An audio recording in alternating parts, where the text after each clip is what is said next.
Royalty Beauty Brands is a female, Black-owned beauty company with all of your cosmetic needs in mind. Right now, we offer hair extensions, eyelash extensions, and our flagship product, Yumbella Lip Glam. Coming soon to add to our product line will be promo merchandise, lip oil, lip scrub, beard oil, body butter, body soap, and makeup, to name a few. Every product is vegan friendly and carefully made with the consumer in mind. Check out our Royalty Beauty Brand social media and go to our website to sign up for our exclusive mailing list for discount codes and to place an order. Don't forget to leave us some feedback.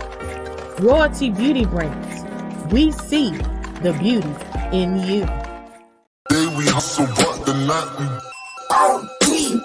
know that the ride or die. Welcome to the House of the Princess. I keep worried about my seat.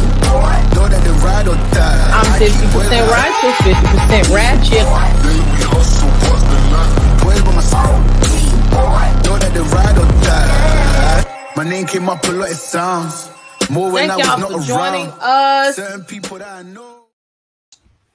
How you doing? Welcome to the House of the Princess, where I am your host, Princess A.V. I hope that you have come in and you have pressed the like button. And also, if you're not subscribed, I ask that you become a subscriber of this channel.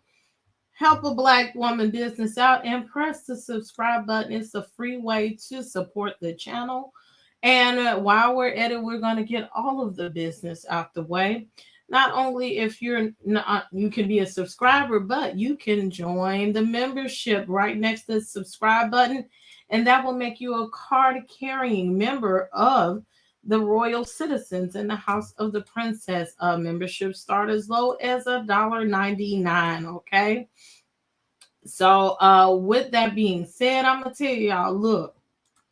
Y'all are not getting the big and bright princess. I am here. I'm happy to be here, but y'all are getting the princess that, hey, I just showed up, okay? I'm not feeling well today. Excuse me. There you go. I'm going to be coughing and whatnot.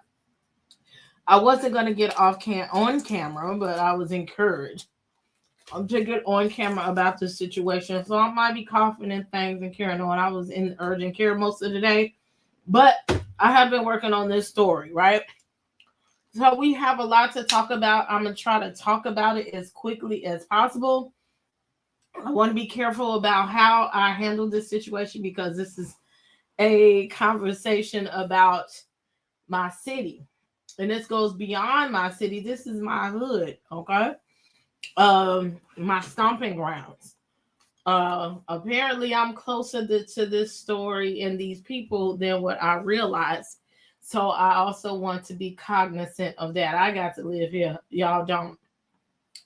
But as we're coming in, I just want to see who's here as y'all coming in. Again, press the like button. Hey, Lauren. Hey, Jackie. Yes. We're going to talk about it. I might even open up the link. You never know. Hey, protect my energy at all costs. Hey, Sparkle. Hey, Lunar Brain Fire. However you want to say Brian. Okay. Cool Gamer and Biz.bk. Ask high questions and get blunt answers. Okay, all y'all from Discord and from the different miles around. Thank you, Sparkle. Also, I don't have my air conditioner on in the other room. Let me turn on a little bit air. This will be an interesting conversation.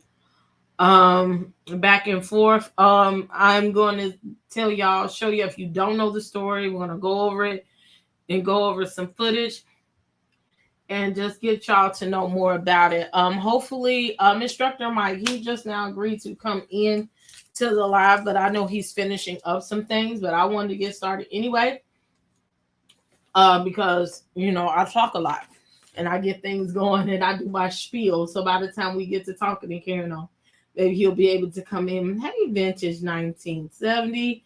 And hey, look, I have to look at who it is. Hey, Shady. Hey, welcome, welcome, welcome. So look, if you're not familiar, let's give the background of this story. This story is a 35-year-old woman named Carlishia Hood. She went to, let's be clear, it's a Polish place, and I'm going to show you guys a Polish place. It's more like kind of like a truck stop type of thing. We have those here, so quick walk up to the restaurant, get your food. They only got so many things on the menu, and leave out. Back in the day, these restaurants started in a place, and again, Chicago's racially segregated. Let's give you some background. Called Jewtown. Just what Jewtown. It was mostly run by the Jewish community, and you could go there, and if you wanted something, all the time, you could say, well, I want this jacket, and he'd be like, it's $20. And you would Jew them down to the price that you guys negotiate. You go say, I only want to pay 10. Oh no, I can't go 10. I'll go 18.50. No, 10. Well, what about 12? And they were like, no, 17, and y'all probably meet at 15, 16 as a hard meet. So you know what you're coming to do when you do that. So in Jewtown, they had developed this Chicago style Polish, a Jewtown Polish. Okay. So in Chicago, they really don't believe in ketchup.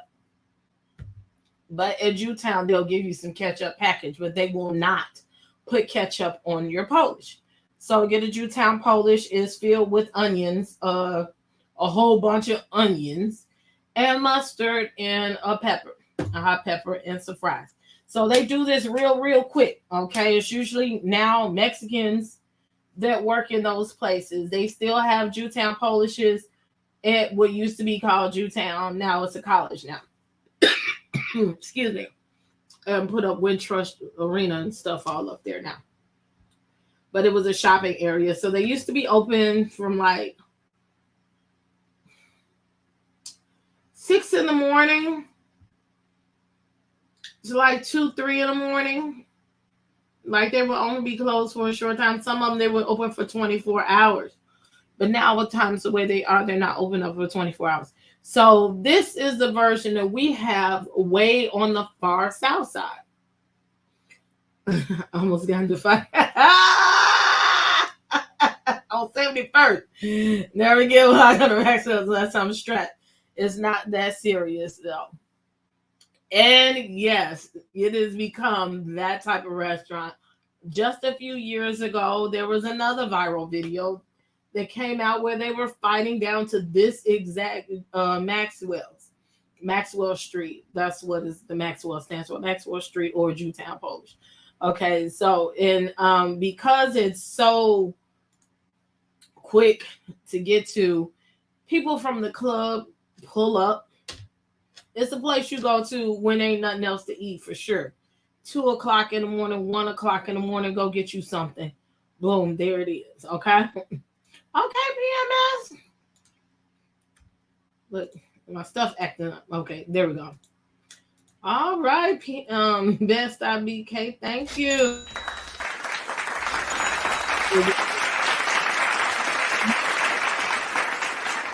I was gonna start on this last night, but I started not feeling well, and I just decided not to push myself.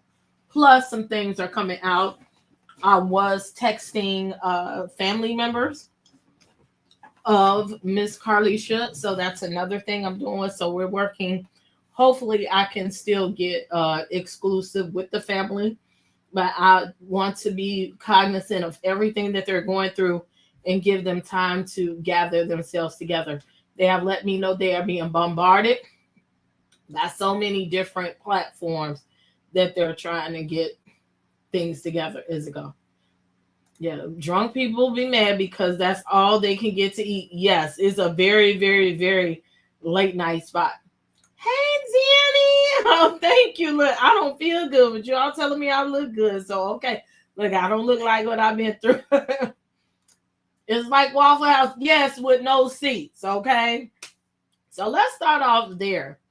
Now, since I've given you kind of background what type of restaurant this is. This is the restaurant. This is the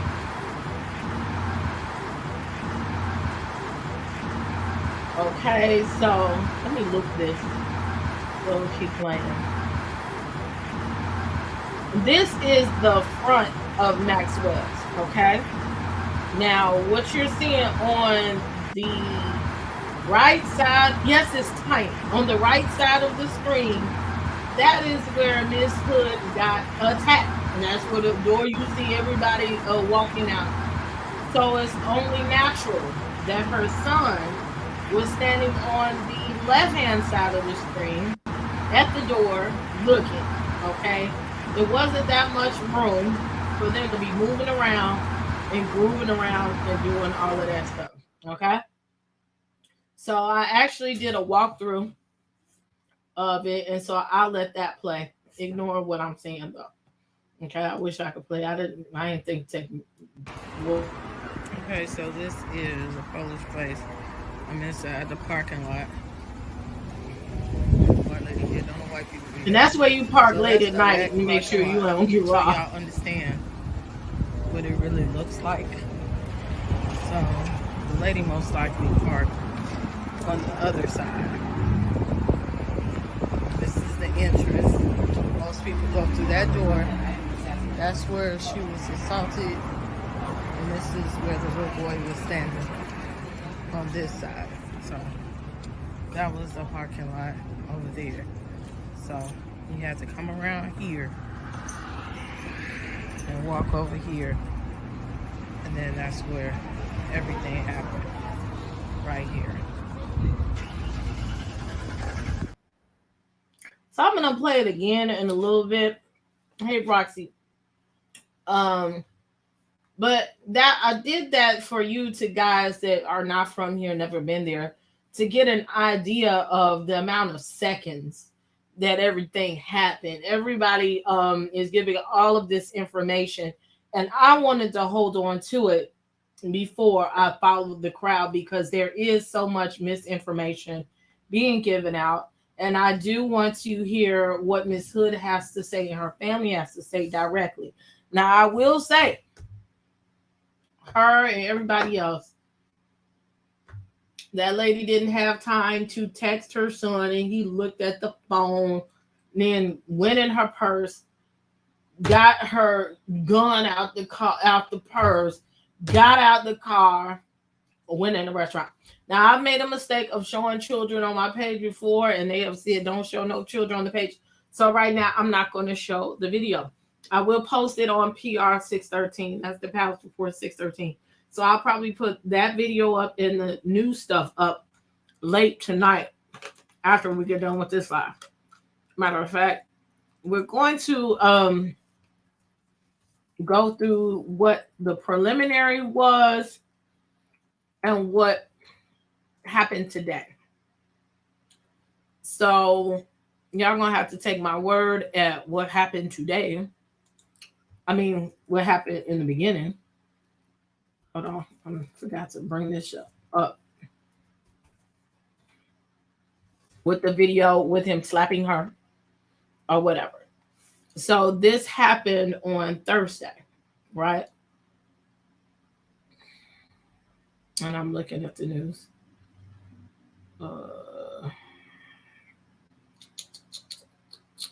CBS. I don't want CBS. I said,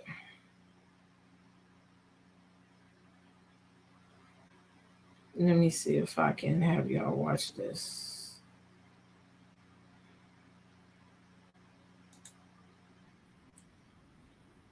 Give me 1 second, y'all.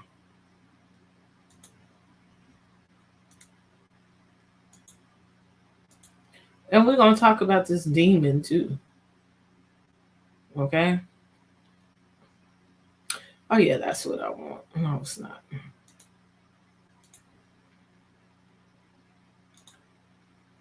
We're definitely going to talk about him. Or at least some of the background. I haven't gotten a whole bunch of stuff about him just because I haven't researched and I don't care as much. But I have some things. So this is like the synopsis of everything that More went breaking on. news, the Cook County State's attorneys dropping charges against Carlishia Hood and her 14-year-old son. You remember Hood was accused of encouraging her son to shoot a man, but video that recently surfaced shows Jeremy Brown yelling and attacking Hood inside a Southside restaurant. Before the shooting, activists had argued that the actions were Okay, yeah, I'm not going to show that because it kind of shows his face, but not. And YouTube says don't show kid's face. So, what it was from Word on the Curb, the whole altercation started with an exchange of words based on a joke that was told to the young man, Jeremy Brown, who is now deceased. My personal thoughts is he might have been geeked up or something like that. And they had a exchange of words. It escalated. Just off GP, I would say no. I'm not arguing. But she was holding. She was holding.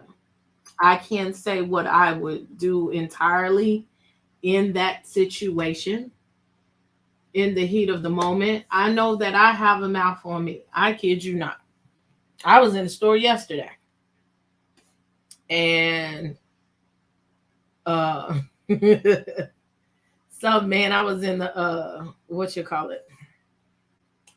the pharmacy, and this man was talking to someone else, and he said, "Where you from? LA?" And I turned around, I looked at him. I knew somebody was behind me, and I ignored him. And then as I walked down the aisle, this crazy man ran that same shit to me. "Where you from? LA?" I said, "You better get the fuck away from me." And that was it. He kept walking. So I kind of understand. Don't hear me here. I understand sometimes the culture of Black women, especially in Chicago, because, we're very mouthy, right? We're taught to defend ourselves. If you're a Black woman by yourself, we run off at the mouth, but there should always be a limit. And there is this argument all on my page about her, and we'll talk about her, where she was wrong at. If she was wrong, people feel like she put her son in a precarious situation and she should have just shut the fuck up. Maybe so, maybe not. We weren't there. We don't know what he said to her to escalate it. It was like from what I heard, BK, it was a quick, because you're not about to dress. It was a quip, about, he flashed a lot of money. It wasn't nothing for me, and I don't want to fully repeat it as law because I didn't hear it with my own mouth, my own ears, okay? Excuse me. So I'm going to say alleged, right? This was allegedly what happened, right? Okay, I found it. And somewhere in between there, a little jokey joke, it turns into him punching her. Okay, so apparently from what I heard, there is no way, shape, form, and fashion that it should have escalated that far. I don't know what he said to her to trigger her and vice versa. What we do know, according to Word on the Curb as well, is that the girlfriend was laughing at this situation. Now, these people have not testified. All of this is Word on the Curb. So then you can see in the video, this is where people are lying at. She texting him to go get her piece and come in and retaliate against this man. And I don't believe that one bit. This is my person. I don't believe it one bit. You could hear her telling this child, get in the car. Get in the car. He says it twice. Okay. He said it twice.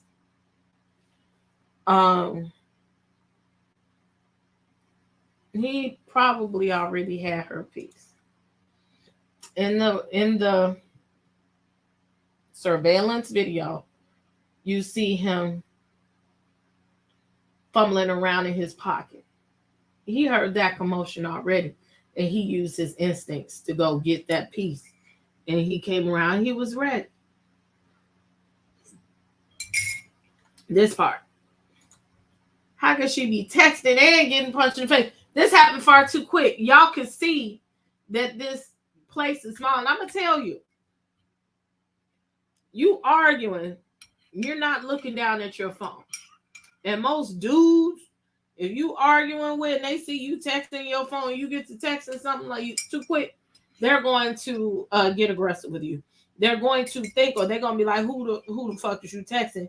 They're going to think that you're texting your man or your brother or your cousin or somebody to come attack them. That's just from my experience. Minding your business saves life. It could have, right? And y'all see again how small, I'm going to play it one more time, how small of an area all this is. Okay, so this is a Polish place. I'm inside the parking lot. Here, don't know why people be here. So that's the back parking lot. So y'all understand what it really looks like. So the lady most likely parked on the other side. This is the entrance. Most people go through that door. That's where she was assaulted. And that was actually the news people standing there. Because white people don't come there like that. On this side. So that was the parking lot over there. So you had to come around here. So she was parked right there. And then that's people sit there with their windows down. Right here. He probably was already on guard. On guard. Being the it's hot. You got your windows rolled down. You hear this man raising his voice. Somebody pulling out their phone. Okay? You hear the commotion. You sitting on ready. You sitting on ready. She said, I've been getting all my Polishes from the me house. These people crazy. Well, Peoria's you go. Okay? And from what I hear, Peoria's is moving too. So, it's a very small area. You can hear everything. Trust and believe. You can hear what's going on. You can hear it across the street. Believe it or not, I was going to move across the street from that place before I moved here. So, she couldn't possibly be texting, talking about, go get my piece, go get. That's too much. It's too much in a short amount of time. He came in, he made the decision to do that. Now, this man cocked back like this. Punched her. He cocked back again. It gathered himself and punched her like a man. More than once. He fought her like a man. For what? For what? Something that she said. Now, this is the biggest argument we have with the men right now. She kept running her mouth, so she got what she deserved. Did she deserve that is the question. I'm getting like Candace Dillard now. Just because I run my mouth don't mean you have right to put hands on me. In no shape, form, or fashion.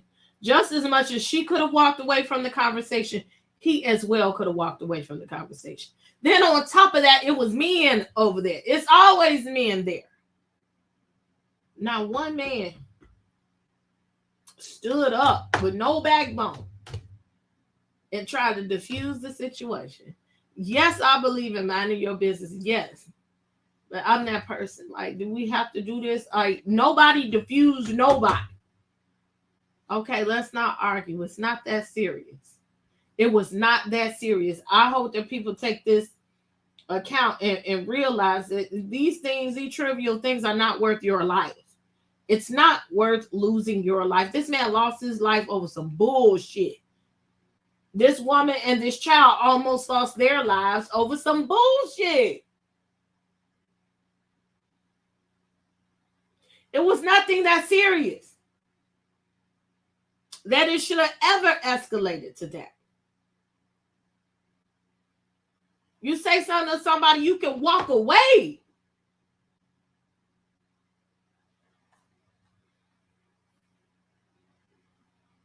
Exactly. Understand words can hurt, but keep your hands off me. And she probably said something to him that hurt his manhood and embarrassed him. Trust me, I know. Been there. And men feel the need that they got to put their hands on you when they little bitch ass feelings is hurt. No, not at all.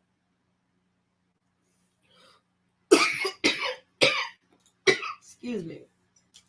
It was definitely the aggressor. So we fast forward. Let me look at my phone. Because I was talking to her sister. And she says,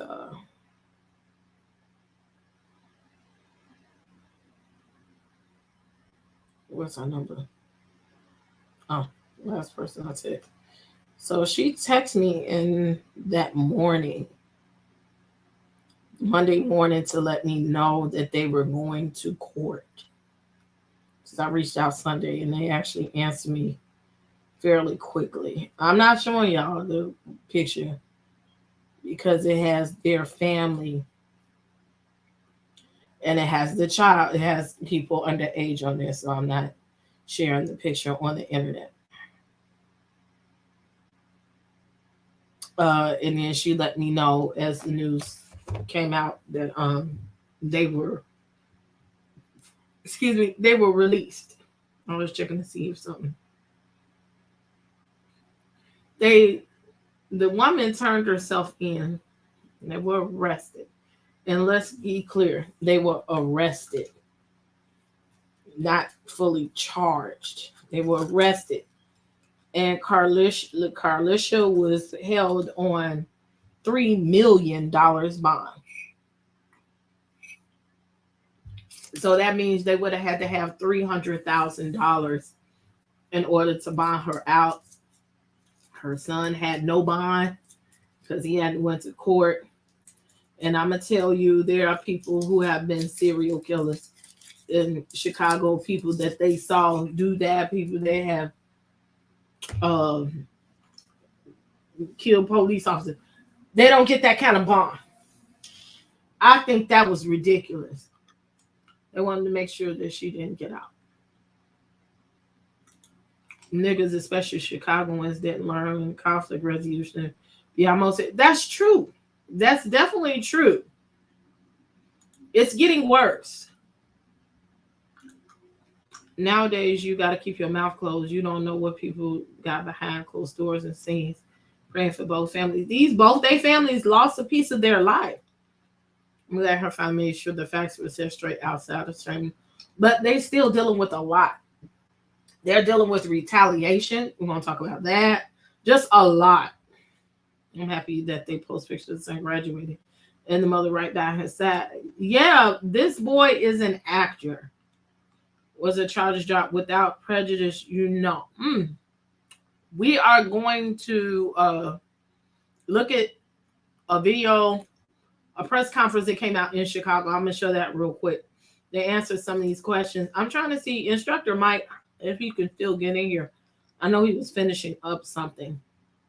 Our family made sure that they combated the image the media was trying to portray. Yes, they talked to me about that. Like I said, they're dealing with retaliation, all kinds of stuff. If you look at their stuff on the internet, they're dealing with a lot of stuff. Hey, Maze. 3 million. Yes, 3 million. So before I go on, I'll touch on some other little things because I'm messy. We're going to, I'm not going to play this whole thing because it's 20 minutes long and I don't think we need to hear everything. Okay. They came out with a press conference today, and the charges were dropped, but now she's suing the city. They're suing the city. So this was the press conference about that and how they're going to move forward to that. To everyone who has supported Ms. Hood and her family through this trying time, we thank you. Yesterday, criminal charges of first-degree murder were dismissed against Ms. Hood and her 14-year-old son, rightfully so. Now that she is free, we think it is important that her story is told and that she is heard.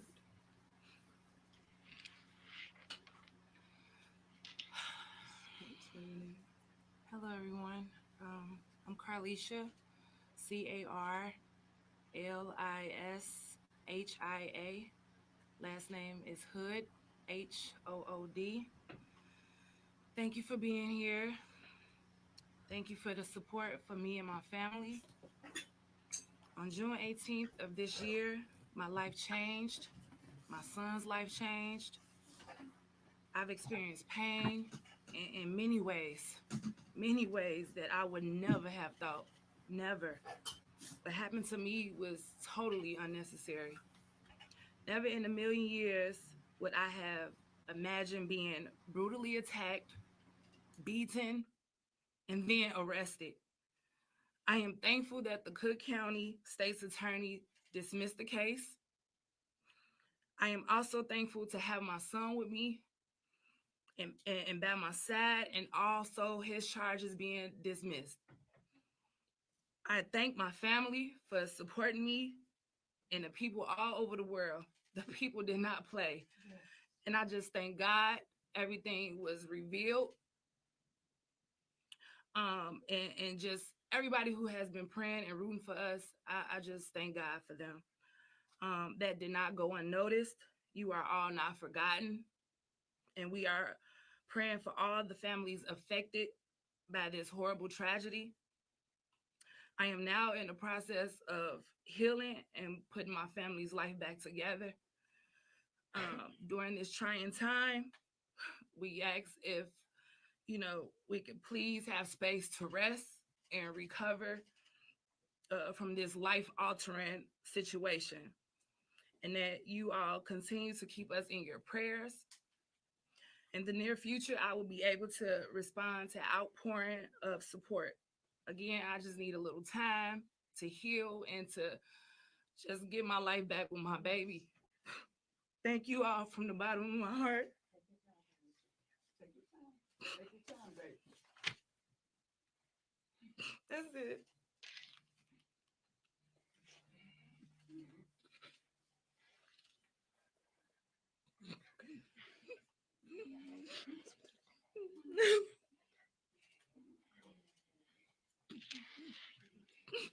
Yeah, I know. It's all right, honey. It's all right, baby. You're strong. You're strong. Oh, Jesus. You're strong. Good morning, everyone. My name is Attorney Brandon Brown. That's Brandon, last name Brown, Brown.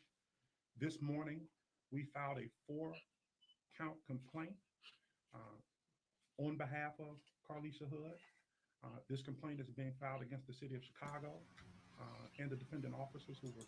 I don't know if you can hear it very well, but they are filing a 4-count complaint against the city of Chicago.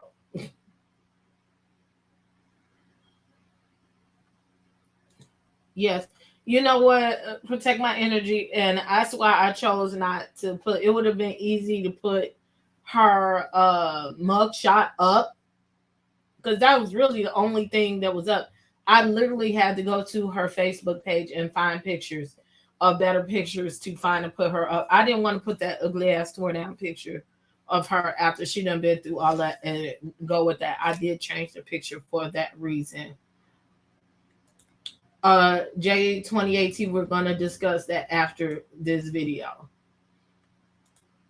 I knew this name looked familiar, so that it looked. How are you? I'm good, thank you, my shoe. Responsible for her arrest. The complaint contains counts of malicious prosecution, false arrest, and intentional infliction of emotional distress. So they said, what do you say? Not prostitution, prosecution, false arrest, and I think he said intentional distress. And the defendant officers who were responsible for her arrest. The complaint contains counts of malicious prosecution, false arrest, and intentional infliction of emotional distress. Um, we do not take what happened to Miss Hood lightly. Put a one in the chat if you can hear And this. there will be additional lawsuits forthcoming. Two if you can't. I want to add that Miss Hood and myself, we recognize that there has been a life loss, and so we are praying for the family of this man who lost his life. I don't want that to be forgotten. We appreciate that lives were affected by this incident, and so we don't want to dilute or diminish.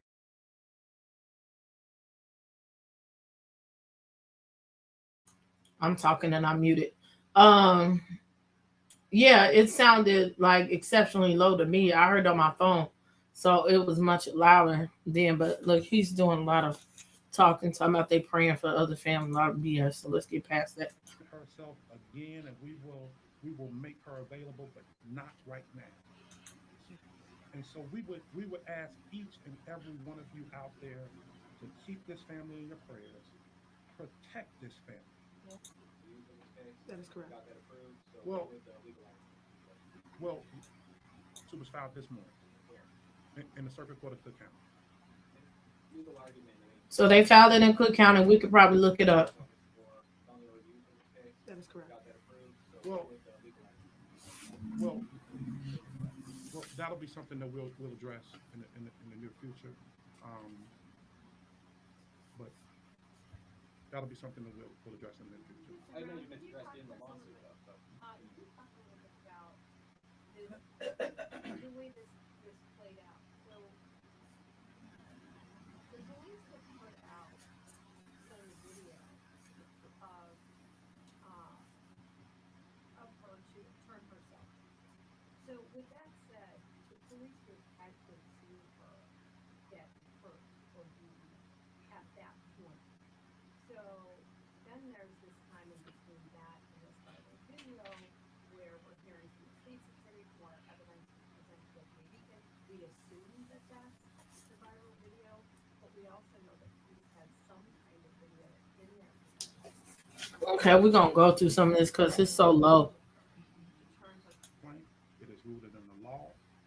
We understand that the concerns that people may have about the process, and we certainly share. Unarmed woman, that she shouldn't be arrested, and that's what they did. They wrongfully arrested her.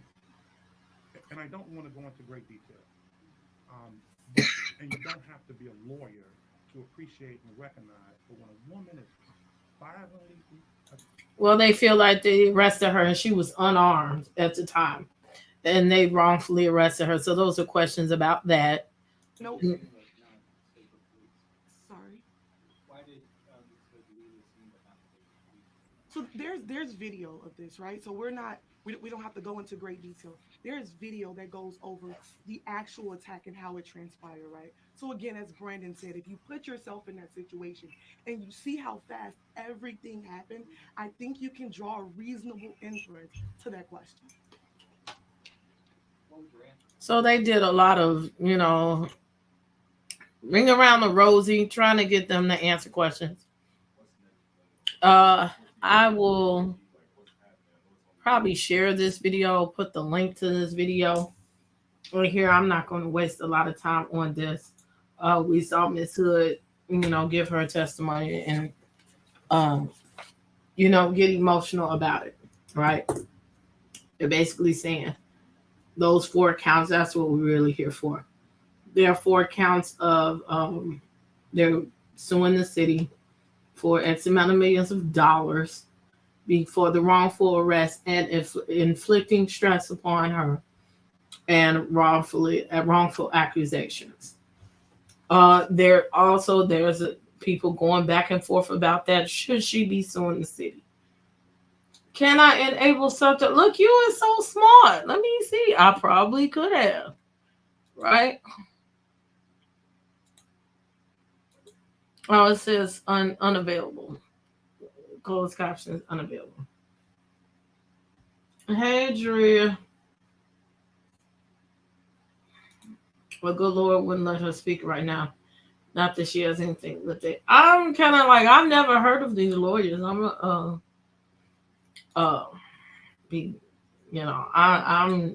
not sure about these lawyers. Okay. She could just sue for at least 2 because they definitely need to request. Okay, let's talk about the relocation, right? Because everybody in the hood alone says she need to get up out of here. Truth be told, they said the dope boys is looking. People is not happy that this man has passed away and that they took his life.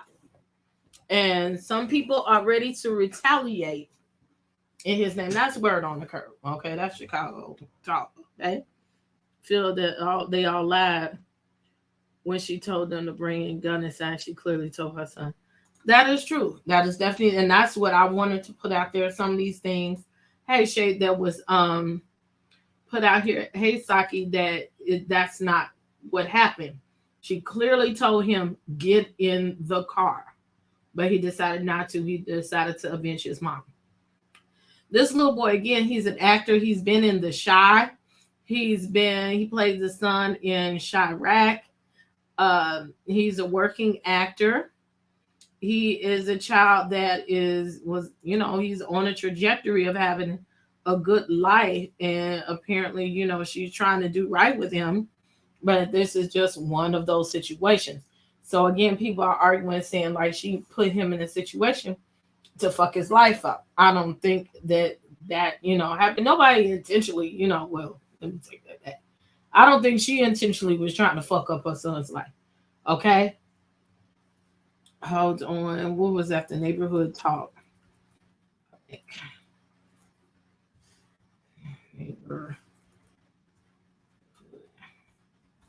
So, people in the hood say she needs to move. And it's one of those things because So now thank you. God darn it. She has a GoFundMe out. I have seen, in fact, that they did delete first, they had a GoFundMe at first, right?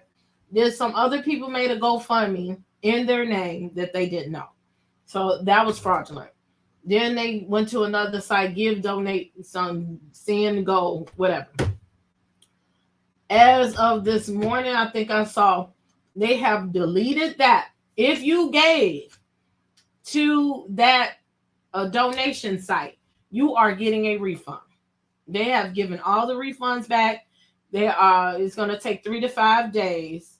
They're going to give the money back. But in the meantime, she does have a GoFundMe to help her and her son with temporary shelter.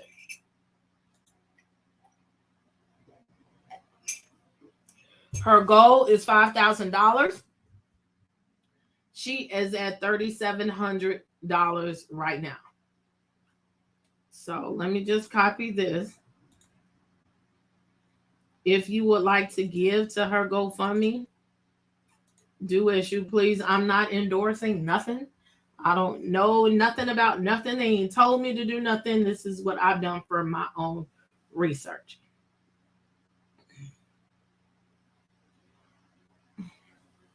So this is their GoFundMe. She is looking to relocate or hide themselves in the meantime. I shouldn't have showed that picture. I just realized because of what's going on. It says it was Oh shoot, I just refreshed. She done hit her goal already, $5,114. Okay, she didn't hit that goal. They're asking people to continue to help them in their prayer during this time. If anyone has it in their heart to help with anything, we greatly are appreciative. So actually, she has hit her goal already to get emergency shelter. If you just choose that you want to continue to give, then that's your prerogative. But that is their GoFundMe to help relocate. So they are looking for temporary shelter to move around. I got that off of her Facebook page, so that they can do whatever they're gonna do. The land of get it back in blood. Yes, and they are trying to, okay? They mad because she's a woman and men ain't really feeling black women these days. This is true. It's sad when people rather risk their life over street ninja but won't work to risk their life over their own kids. Oh, it gets deeper than that. Did you see Nicki Minaj wants to contribute to him going to college? Very nice right now, Herna. Okay, and that was getting ready to discuss that. Yes. Hood logic is so freaking dumb. Why would they be mad about him losing his life when he was beating on her? Are they okay with the woman being hit by a man? They are okay. This is the major argument. Like, well, yeah, if it was my mama, these people crazy. If it was my mama, I'll go after my mama, but she really should have shut the fuck up because I probably would have been ready to hit her in the mouth. It's like y'all can't. How do you pick and choose which one to do? Like, if violence is violence, it was no good. Now I'm looking for this thing with Nicki Minaj. Okay, here we go.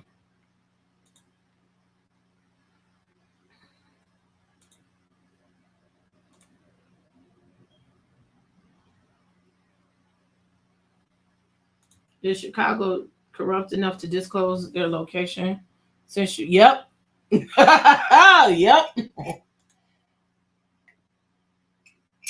So the depot is trying to get back for an abuser. Oh, it gets deeper than that. We about to find out. They need to be in a building with security. If they stand in the city, they can move to the borough somewhere. But long term, she better take that boy somewhere else that he can act. And she needs to go and be gone to November. You want to be quiet and not mess up your flow. Chicago is still a mob city. Yes, it is. And the police is a mob all by themselves. So it says, we love to see it. Nicki Minaj offers to help send Carlishia Hood's son to college. It's what any son should have done for their mother. That 14-year-old boy that backed that hammer out when that grown-ass man was punching his mother in the face as if she were a man is a true hero. If he wants to go to college, I'd love to help. It's what any son should have done for his mother. She raised a dope kid and should be so proud. Also, God knew before she knew that she'd be attacked that day and made sure they had protection on deck. God is good. So, look, I hope that if this is true, that she stands by her word and that he's able to make it there. And that she does what she is, publicly saying that she's going to do, that she supports him. I hope that this boy, I foresee this boy is going to live a very blessed life. Now, other rumors to this, okay?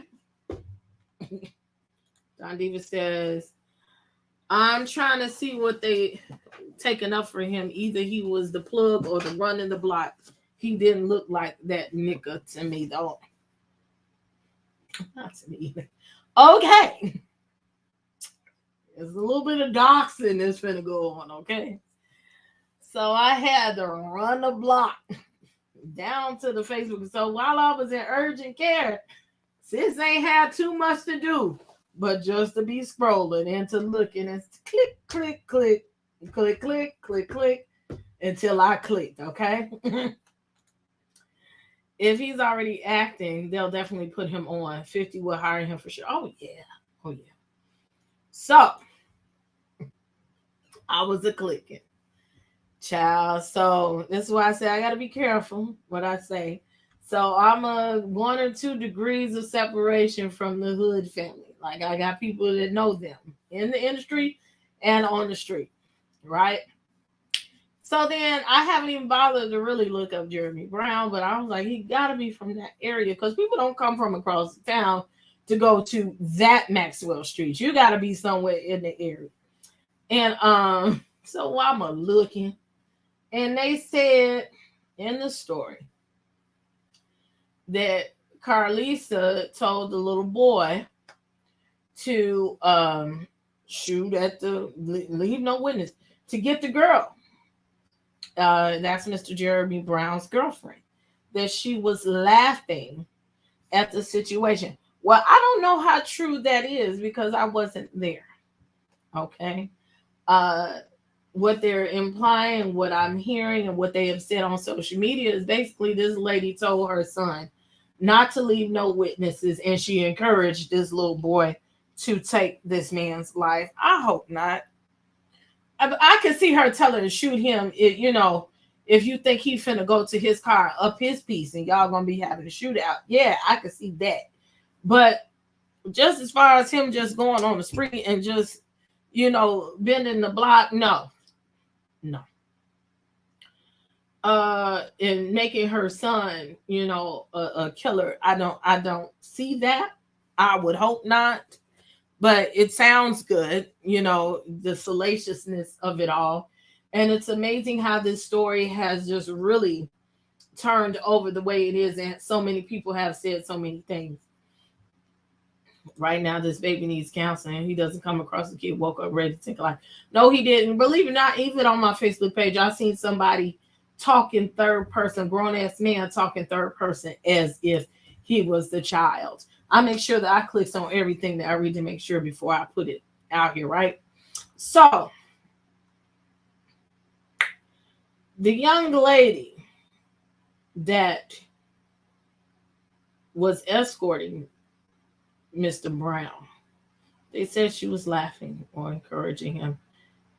They said she never stepped in to disengage him in this situation.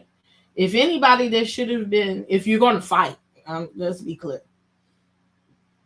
Excuse me. If you're going to fight, it should have been her that should have been trying to put hands on Carlishia, not her man. Like anybody, you get into a fight, ain't no man gonna fight you. Like, I'm gonna let my woman take care of you, right? But that didn't happen. And he got back and hit her like a man, which was indicative. Especially shout out to the plaintiff, Jane. And we were talking in the group chat. And she made mention, like, and her and a couple other people, they was like, he been doing this. He's been doing this. This ain't the first time he does that. So, the girlfriend. I found all of her names. But we just gonna call her Magic. Little Magic. This time. Now I gotta be careful sharing this screen because I got like all these friends in common with this lady, so I don't want to dox all the rest of my friends. But yeah. So let me view the post. I'm gonna read the post to you. Oh, good. Okay, that works even better. Look at God when He do it. Share this tab instead. Because the girl has so many pages.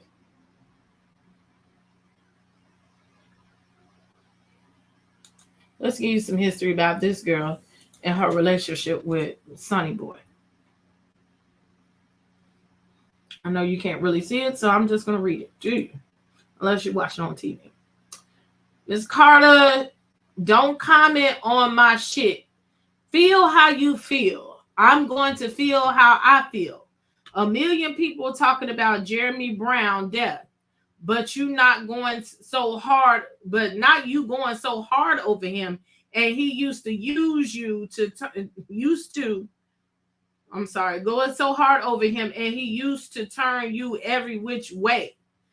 Didn't he just set your shit on fire? If you can't handle national news, log the fuck off. But you of all people better not play with me. This nigga used to beat you like a Hebrew slave. Okay, I hope that this is not a trigger warning. Okay, trigger warning or whatever. All right. You heard that Magic was actually his cousin. I don't really think so, but I wouldn't give a fuck. Okay. All right. Instead of two shots, they made him say he had been beating on women. Okay. I did a little dig. She got this nigga everywhere on her page. Okay. So let me make this big.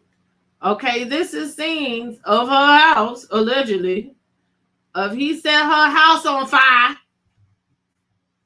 because he was mad. Allegedly. What kind of man sets this woman's house on fire? I found it and found her mama, all that. So she went to school in the hundreds. All that good stuff. So yeah. This is the living room. Up the stairs. So I don't know how and when or what he set the house on fire. That's what they say. He was mad and he tore the house up.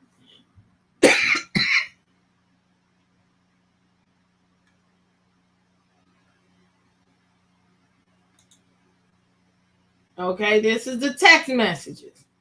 Damn, are you serious? What did you do? I'm at Red Cross now. Girl, this weak ass nigga burned it down. Bitch, what? Are you serious? This was April 15th. Okay.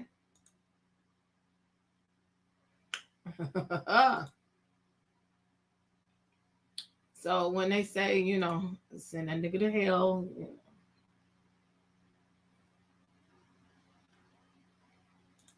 know. Hey, darling. You burned up somebody, huh? Mm-hmm. Carmen got him before he could even have his last meal. Our old neighbor ex burnt her apartment, not caring about the other 3 units. Moved to another state because folks were after him. Years later, he did the same thing and unalived a few folks. Wow.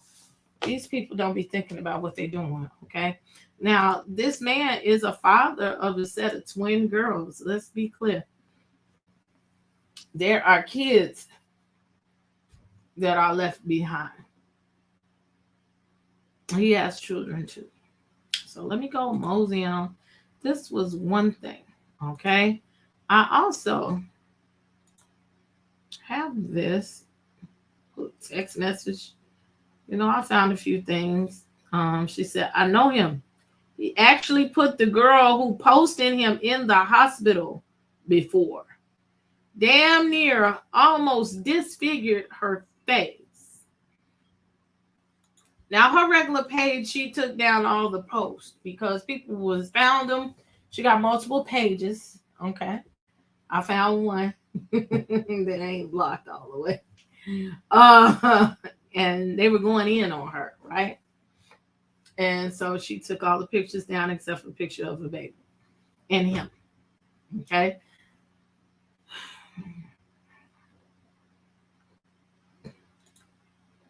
He clearly had undiagnosed or treated mental health issues. Anyone in support of him must be like him.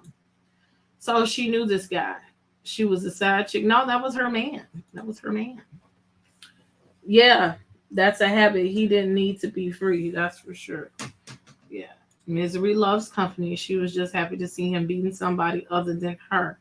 Shaking my damn head. Allegedly, word on the curb is that she had been released from the hospital like days before. Like, this is what they say. Like, he really went into her. Now, I'm going to give y'all some context to this. And this is my opinion, House of the Princess opinion, and opinion only. Based on what I've seen on Facebook, Magic, I'm going to call her Magic because I know her name, but Magic is a exotic dancer. She's in the life, okay? She also was working down there to the airport. I don't know if she still works at the airport. I won't say what company, but she works at the airport and she's an exotic dancer. And with being an exotic dancer, there are some things that are attached from that. From what I see him in pictures, he's always got a stack of money. What man walks around with a stack of money and 20s and hundreds on the table? And I'm not talking about fresh ones like you just went to the bank and got them. I'm talking about the wrinkly kind. Okay. You do the math. What's his name? Jeremy Brown. Got a picture.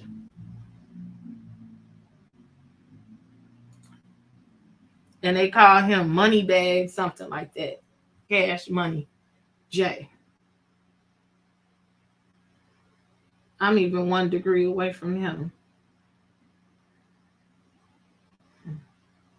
I'm not going to show the picture of his kids.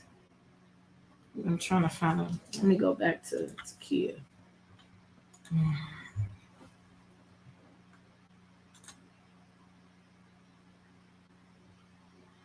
Not that one. I got 6 mutual friends with her. Ooh, sure do. We got one of the same photographer.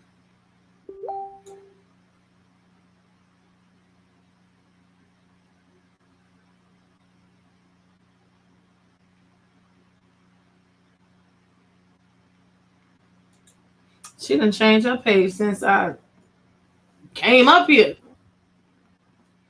It was a picture of him. Shit.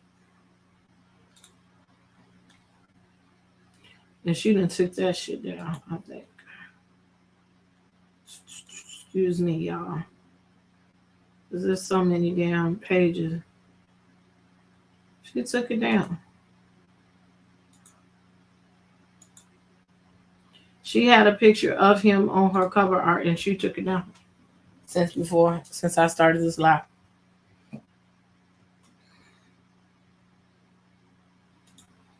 Ooh, this is messy. Okay, so he didn't know Miss Hood. Oh no, he didn't. This was a random altercation. I think I got it. So this is some other women that he was with. No. You're trying to make a sense of something that makes no sense. Things like this really do happen in Chicago. They got in an argument at the restaurant over basically nothing. Okay. And like I said, I feel personally that he was geeked up. Okay. And he didn't like whatever Miss Hood said to him. And he decided to say one more thing. It was literally, say something else to me. Say something else to me. It was his manhood and his ego and his pride that had him not to walk away. So he said, if you say something else, I'm going to punch you in your mouth. So she tried it and he followed through. That's all it was to it. He hit her because he wanted to hear her and he felt that, he was embarrassed as a man. And I lose that term loosely. And he hit that woman for no reason at all. Because they had an exchange of words. It's really that simple. They didn't know each other. Allegedly. Oh my God, this is absurd. She should have learned from him not saying anything crazy in public. Girl, you got to scream. I'll give it to y'all. I wonder if there's any male ops he had. I'm sure he did. Looking at him again, he was not the shooter for real or a fighter for real, just a fuck boy. Yes, I bet that was her money. That's what I think, right? Roxanne said Fields. He said on my grandma. Yeah, that's some, hood shit. They're gonna say on my mama, on my grandma, on the G, on the stone. Like that's just the way they talk here. Um, that's supposed to make some emphatic notion that people really need what they say here. Let me see how much of it I can play. I can go all the way up to, I'm going to go all the way up to where he hit him because I'm not getting suspended this time. I was on suspension for like a week or two last time. I showed it, and like they got this warning on me that they just not gonna drop. So every time I do some fuck shit on YouTube, they're gonna be ready to put me under suspension, and I gotta be, on my P's and Q's for like 90 days. So now I know what to do. Okay, all of this BET shit. And I do want to talk about this abuse with JT and Ice Spice. And Ice Spice is funny. Look at me. I'm sorry. Shit. I don't know. Well, that you so fucking fine. And Lil Uzi Vera. Like, I don't.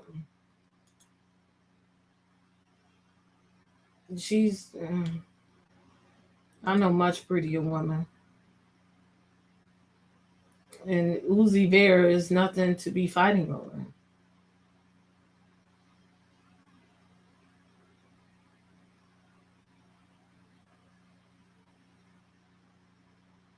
And then I'm going to read this thing, also this statement that they put out. I should have just found the damn statement. Oh, that's Yada. Okay. That's his auntie. I have contact with her. Let me see. Where is it? Ass everywhere. Okay.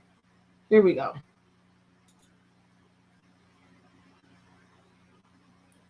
I should have just looked at the news. Hold on. Why am I so slow today? Because I'm not feeling well.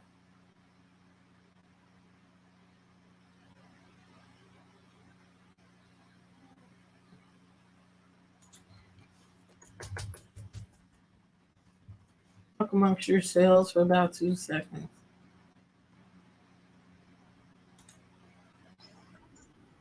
I could get away with this one because it's actually the news.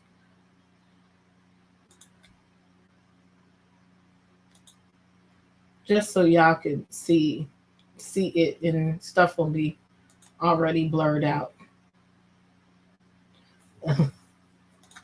Allegedly, you should be FBI. You bringing more tea than me. Thank you for explaining this.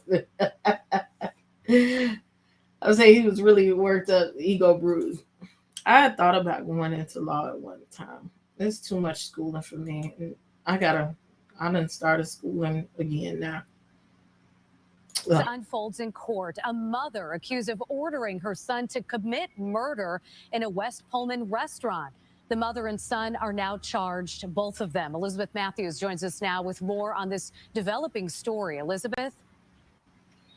Yeah, Natalie, that mom who's accused of giving those shoot-to-kill orders is now being held on $3 million bail. Parts of that shooting were actually captured on this restaurant's surveillance video, which helped the witnesses identify the suspects to police. So this all happened Sunday night, police tell us, just after 11 o'clock, about 11:05 p.m. 35-year-old Carlishia Hood and her 14-year-old son arrived at the Maxwell Street restaurant on South Halstead at 117th. Hood went in for food. Her son waited in the car. Prosecutors say that's when she began arguing with this man, 32-year-old Jeremy Brown, who was also inside ordering food at the time. Hood began texting her son, who appeared in the doorway, hands in his pockets. A fight became physical between Hood and the victim. The victim was able to punch the woman once. That's when prosecutors say the boy pulled out a gun, fired a single shot to the victim's back, followed him outside, kept firing, striking him fatally twice in the back.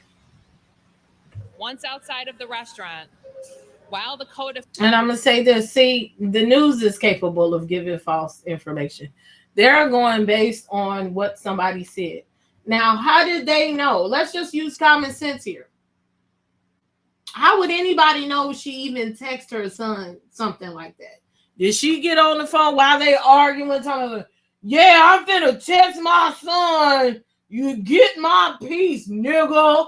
You know, did he say, baby, hey, mom, did you text me? You need this up, you need me to up the strap? Like, come on now. Come on.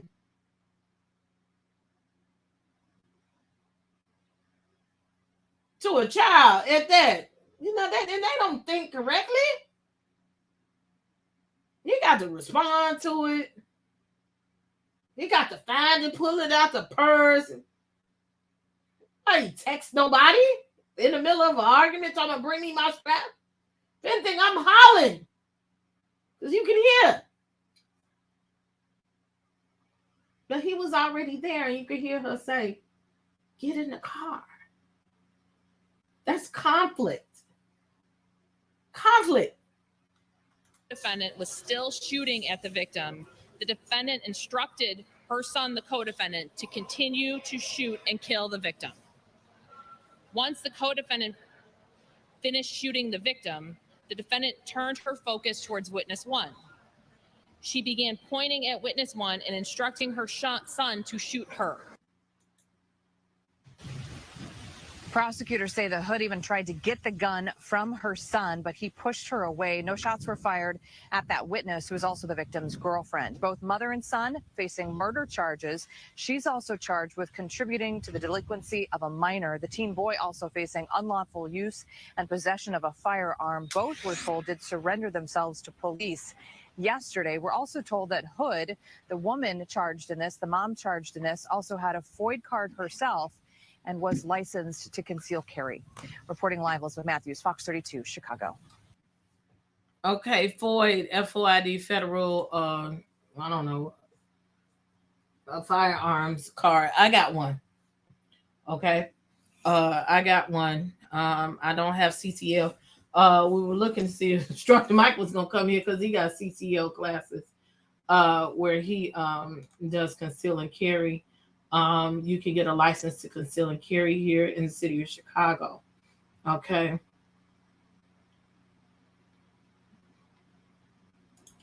Also, if you didn't put it on a set or dead homie, right? You really nobody just want to be the girl. Maybe people though let her get stuck. Yeah, right. Yes, I'd like the same damn news to come. Give us the same amount of minutes to backpedal the original story they reported, but no, just toss it over to the press conference, right? They need to sue all media that didn't say allegedly. Well, I mean, oh, hey, board of director, chief of staff, they're saying that that's according to testimony, right? That's the way they get out of that. Let me see if they're going to show it on here. See, nobody shows on here. I'm going to have to find the actual video on Instagram. Because somebody plays it with the things. You know, all people are just showing it on YouTube with the, all the news is showing it with the, what you call it, the, surveillance, but nobody's showing the excuse me, what am I looking for with the video thing, you know, the video call. Where was I at? The neighborhood talk. Okay, so we're just gonna have to use this and I'll just have to stop it and I'll put it up again. I'm gonna put it up on PR 613. This is why I wasn't quick to show it, right? Oh my God, I said one thing when I knock you out. You talking about what? Oh, say one thing when I knock you out. If you say one more thing, I'm gonna knock you out. Oh my God, I said one more thing when I knock you out. You talking about Oh, say one more thing, I'm gonna knock you out. If you say one more thing, I'm gonna knock you out. Oh my God, say one more thing, I'm gonna knock you out. Oh, say one more thing, I'm gonna knock you out. If you say one more. What gave him the right to do that? Y'all saw how far back he came with that. You could hear his fists connect. And that's the best one I can show without the rest being on there. Because video, you can see him connecting and constantly hitting her a couple of times. I always get around from the beginning. This is why they need witnesses. You can see them in the doorway. And then the next outside was the shenanigans. Right. There has to be more footage. I think there is, but people like, yes, those footages. I just didn't want to show on here with the son. That when you see him in the doorway, that is Maxwell's footage. The parking lot is Maxwell's footage. All that is Maxwell's footage. But it's self-defense. I think what they see, the legal analysts, I would like to see TLA go over this. The legal analysts are going back and forth with certain things of whether she instructed the child to go get the firearm, him actually shooting off the firearm. Then there's the things of, is it self-defense because she walked away? She left the scene of the crime, right? It had to come back later in order to defend herself or whatever. You know, there are some things in that are shaky. I talked to the news lady that was there, and she let me know some things about the legal analyst. That there are some little fine tune things that she could be charged with. They're worried about, the family's worried about retaliation, not only from the people in the streets, but people from the city. So she definitely needs to get out of here. But even the mobsters in the city, their reach is far, right? So it is a brave, very brave choice to sue the city. I don't know if I personally would. No lie.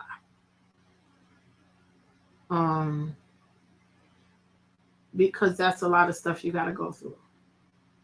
I don't know what her reasoning of her lawyers that would decide to tell her to sue the city for the reasons that they're suing.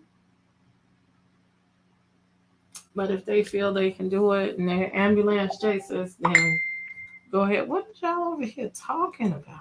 Okay. Look, if they take too long, I'm telling y'all. Y'all over there chatting. I'm going to end this live soon. That's triggering, I swear. I saw that. And I say he only fights women. Yeah, you know. He came from Kentucky with that. Yes, he did. Somebody in the background said he just told you. Right. None of the men stood up. I'm so lost for words. I pray you feel better. They probably will be a settlement. Yes, it probably will be. Okay, look, we in the last because I don't want to be up here no hours and hours. Look, the special guest is here. Hey, Mike, you ready? You look like you got your pajamas on, like I need to have mine on. Hey, Mike, how y'all doing? Hey, what's going on? Y'all, this is Instructor Mike, the CCL instructor. He also, well, matter of fact, he do a lot of things. Let the folks know over here what you do.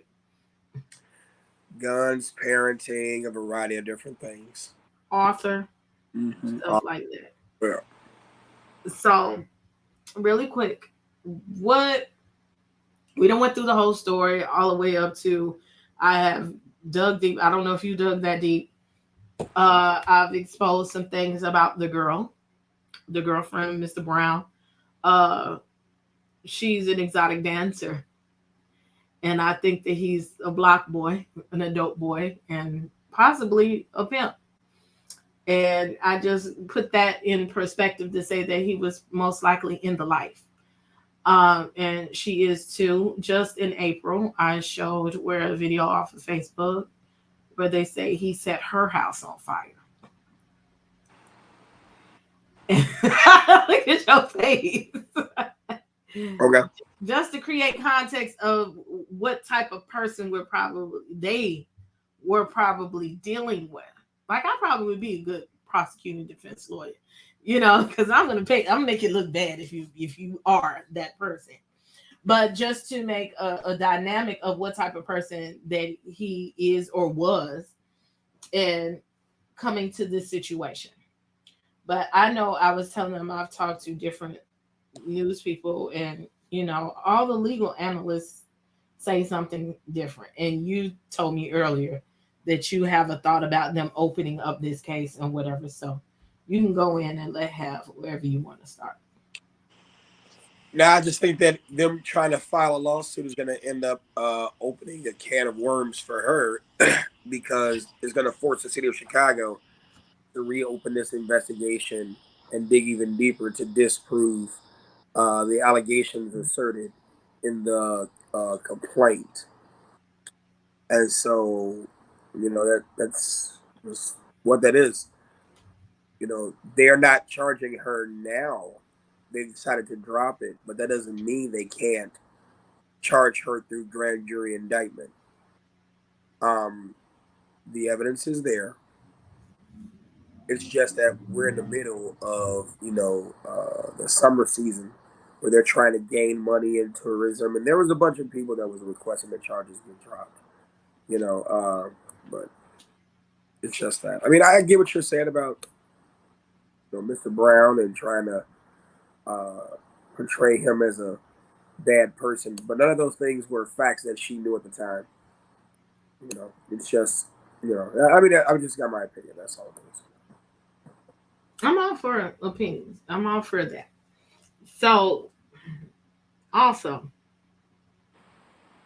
the family is saying or afraid of, I'm just going to choose my words carefully because we are on the air, afraid of retribution from the city in Chicago. They should have filed a lawsuit.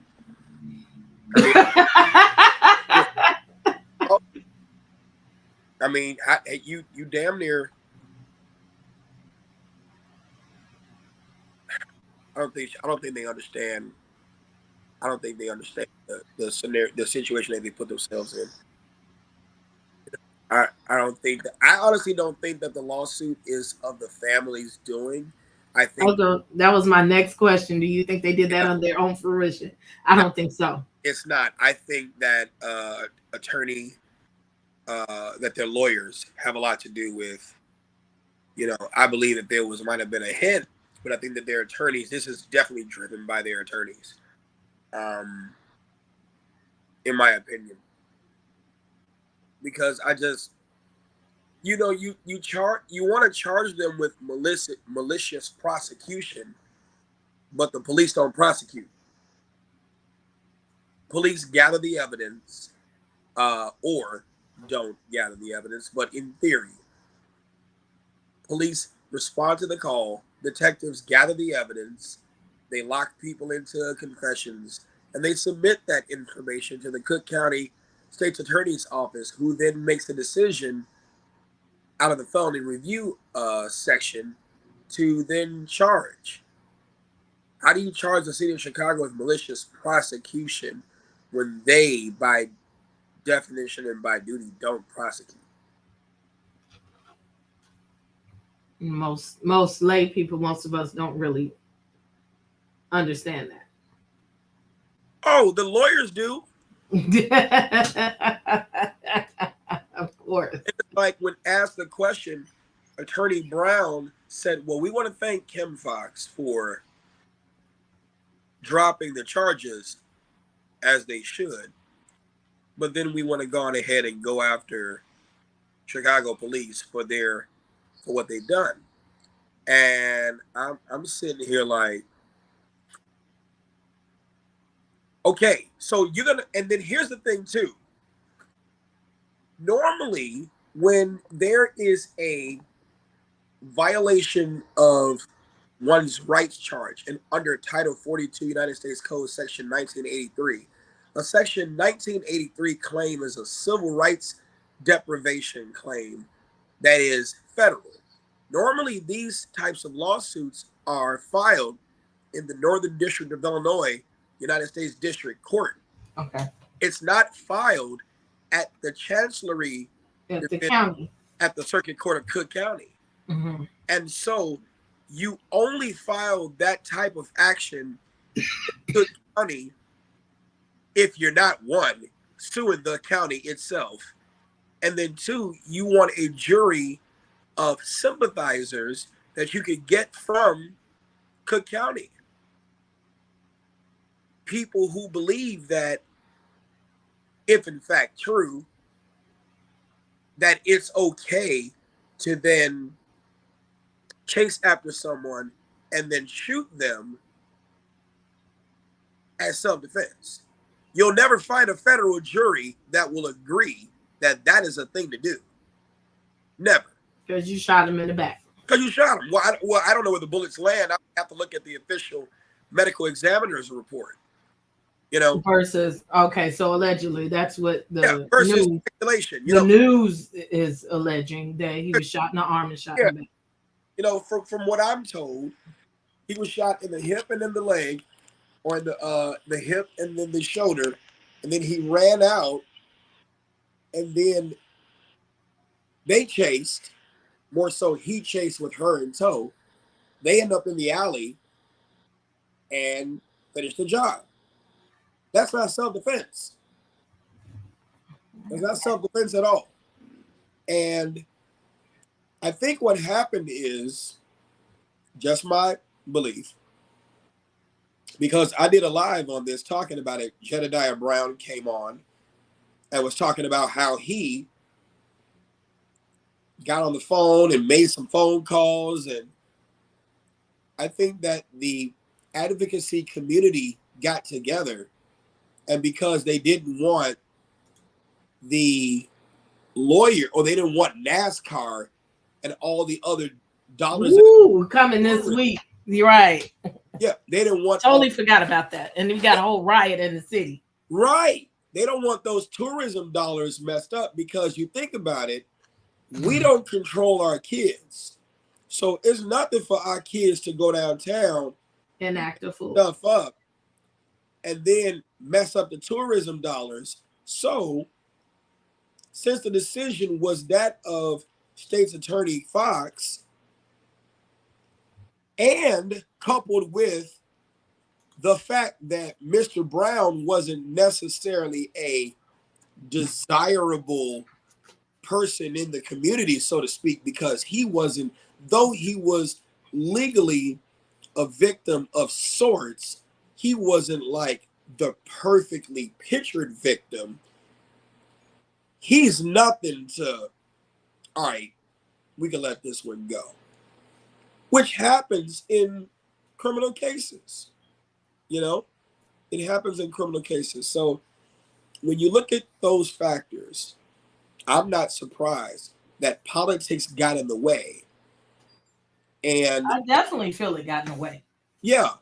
You know, and people got to be careful too, because looking at it from a legal perspective, if you think State's Attorney Kim Fox's charges being dismissed is the thing, look at what happened to Jussie Smollett. She dismissed the internal case came. Yeah, she dismissed those charges, and the special prosecutor went around her and got those charges reinstated. He was indicted by the grand jury and was made to come all the way back to Chicago to face trial. And he was subsequently found guilty at trial, at a bench trial. I think it was either a bench or a jury trial. But he was found guilty there too. So the state's attorney or special prosecutor can always seek leave of court to bring these charges up by way of grand jury indictment, which then bypasses the preliminary hearing and gets it sent to the chief judge for arraignment. For assignment to the trial judge. It's not over. And then you bring this up there is no civil lawsuit without an investigation. And so now you're causing new evidence to perhaps be come into play, which may give them a reason to then go to the grand jury and indict, which isn't, I've been in grand juries before. It's not hard to get a true bill of indictment. It's not hard at all, because in a true bill, you don't have the defense attorneys putting on evidence before the grand jury. You have the prosecutor or special prosecutor presenting all the evidence and convincing a panel that there's probable cause to move forward. It's not hard to get a grand jury to agree that there was a level of premeditation here. There was a level of premeditation here. You know, I do not believe at all that mom, yes, they are going to wait until the summer activities are over. Yes, mark my words. And people don't like me. That's fine. I don't care. But I know what I'm talking about because I used to do that. Like, whatever. We here and then we been here. You know what I'm saying? You know what I'm saying? I know how these things work. You know? And first of all, violation of section 24-9. You don't secure the firearm like you're supposed to. So you got an issue there. I don't believe that mom texted her son. I don't believe that either. Not in the heat of that type of argument.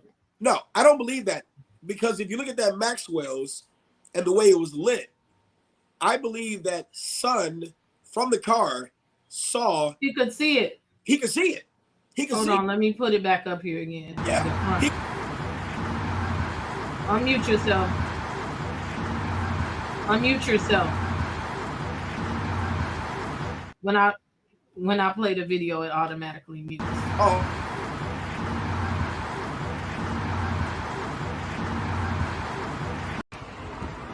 Okay, so this is a Polish place.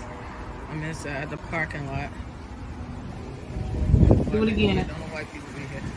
So that's Unmute. the back parking lot. So y'all understand. Well, there you go. What it really looks like. Okay, good. Right there. I lady believe most likely that from right there on the other side. Mom, I mean, he was able to see the entrance. Now he was on the opposite side. That's where she was standing. That's where she was. And I believe he was able to see. He could hear. He could see it. He could see it and he could hear it.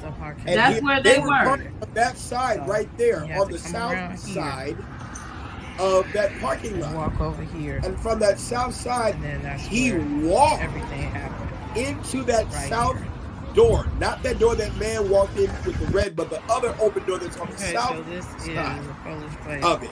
He walked in. And the thing is, if you look at body language, his body language is not suggestive of rushing in. His body language was suggestive of him walking in and observing the final 30 to 45 seconds of the incident as it unfolded, and then that's when he sprung into action as mom was hit. So he caught the tail end of the argument, didn't even see the beginning. Right. And so, what if anything, if you look at the press conference, which by the way, Ari Williams was I'm gonna leave it alone. I played part of it, but it was so low they couldn't really hear. So I just Ari Williams said, Miss Hood doesn't even know what happened in the beginning.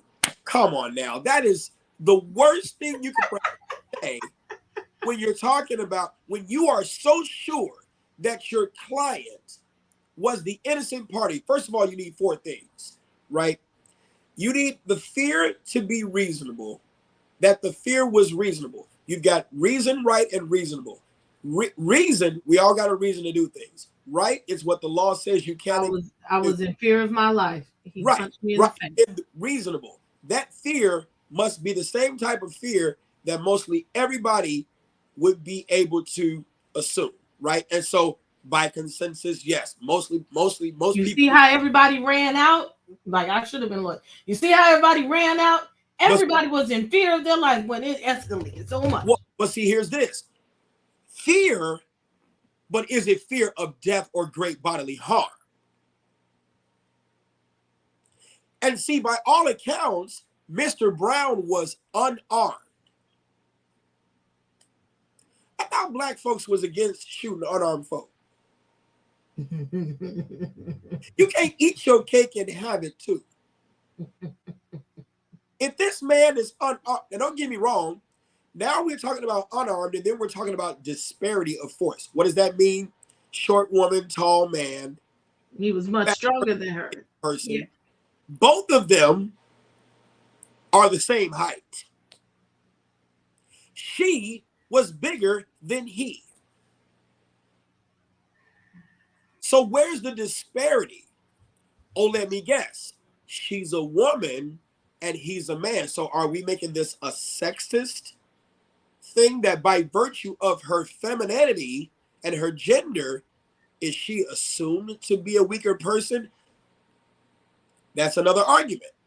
I would have tried to play on that. Yeah. You know what I'm saying? I won't say that because I know some strong women. I won't say that. And here we go. They put her out there in the audience too soon. Did you see how unbothered her face was? Let's go back. Her face Let me was, pull it up. If her face was damaged, we don't see it. Now that was something that I looked for when they said that she was punched in the face 3 times. And I had heard as much as that her nose was broken. And I have a picture that was sent to me the next day, you know, by her people when she was out of jail. And so again, that is, and I don't put that just on them. I put that on the media. Why is all of this stuff put out? Like if she had a broken nose and a broken neck and all of that, we should have seen that. And there's a reason why us concealed carry instructors instruct people that you get medical attention. Why do you get that nose don't look broken? That nose don't look broken. You know what I'm saying? Ask anybody who's had a broken nose. Is there any type of you have bruising? I didn't see any bruising. You see what I'm saying? I will say I was concerned about that. Right. Did she turn her face and he hit her in her shoulder or what? But they said 3 strong punches to the face. And you heard the connection. Well, hold on. We hear the connection, but do we know that they connect? And when you say that, what do you mean? Here we go. Look.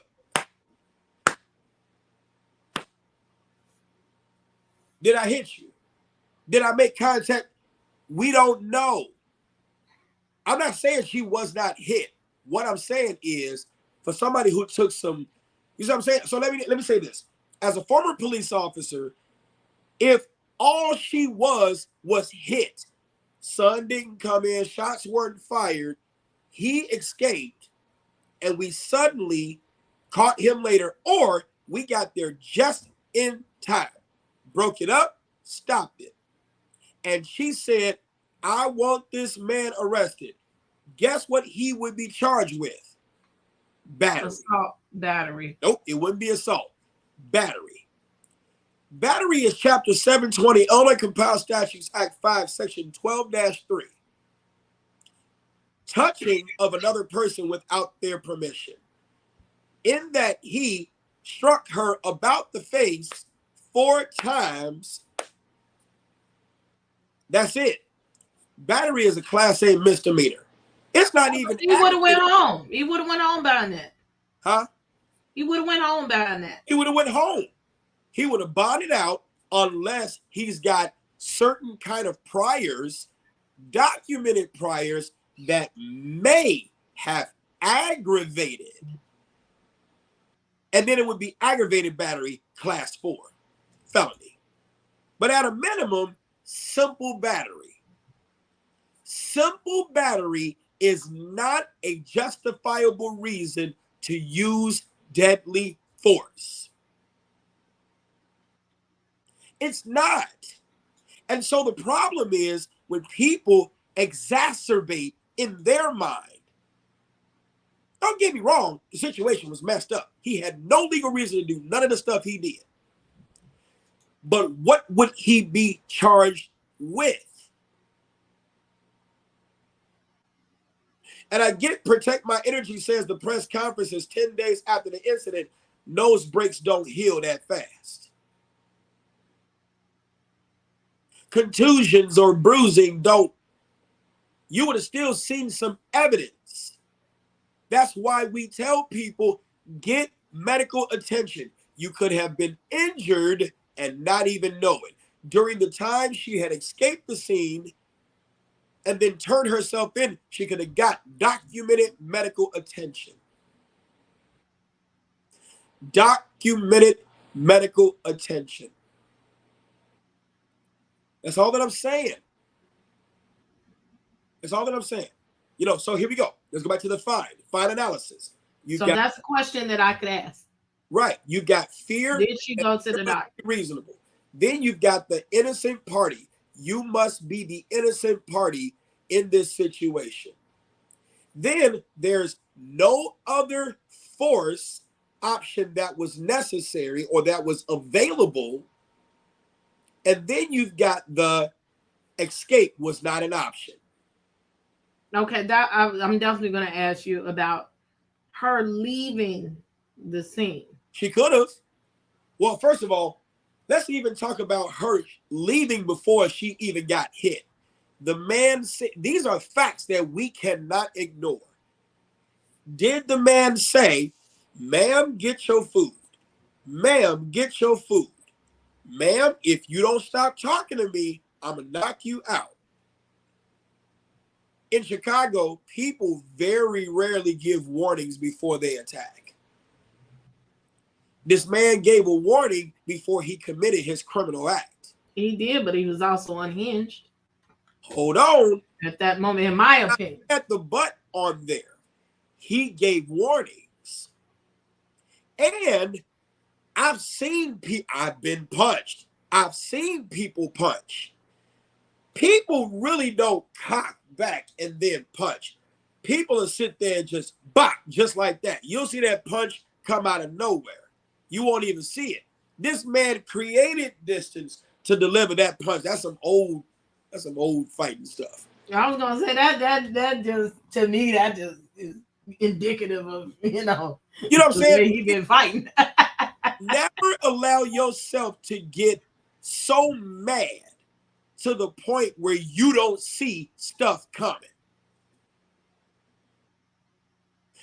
I see two children, neither of whom have conflict resolution skills. One don't know to pull back, that's the man. One don't know to get out of there, that's the woman. Neither one of them were right. Neither one of them were right. He was a threat. Wouldn't she have been examined by doctors upon arrest? Yeah, remember y'all said 10 days later. What you gonna wait 10 days later for? That's why I think it was the 18th. What's the calendar? It happened on the 18th, and I think she turned herself in that Thursday. Yeah, the 22nd. So what I'm saying is this. Somewhere in between there, it was 4 days. There is a reason why we tell people to seek medical attention right away. You're not doing it because you are factually hurt. You're doing it to check yourself out because of the presumptions that come with you not doing it.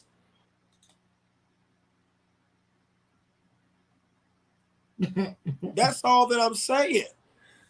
Here we go. If you don't put your money away, I'm going to rob you. I don't even know if that correlates. That's not even the same argument. That's not even the same argument. That's if you just, I told her, if you don't walk away from me, I'm beat your head. Like I told earlier, I said in the stream, Chicago women, a lot of us have mouths on us, just the way we were raised, right? You and I have been raised in the hood, you know. I know your mama, you know. Hey, and this, given that we grew up together, do you think my mama would put me in that position? You know my mama. No. My mama never. None of y'all. And I've seen her kind of be like, and then she like, look, nah. Y'all, come on. Let's go. Wouldn't put me in that position. My mama not going. Same sanctified, Holy Ghost filled water. I'm just saying. Oh, let's go. And hold on, the church we went to, not too far from that place. Not at all. Not too far from that place. On a good day, you could walk. Hey, on a parade day, on Jackie Robinson, you walk right past it. I'm just saying. So, and here we go, Don Diva. I respect your opinion.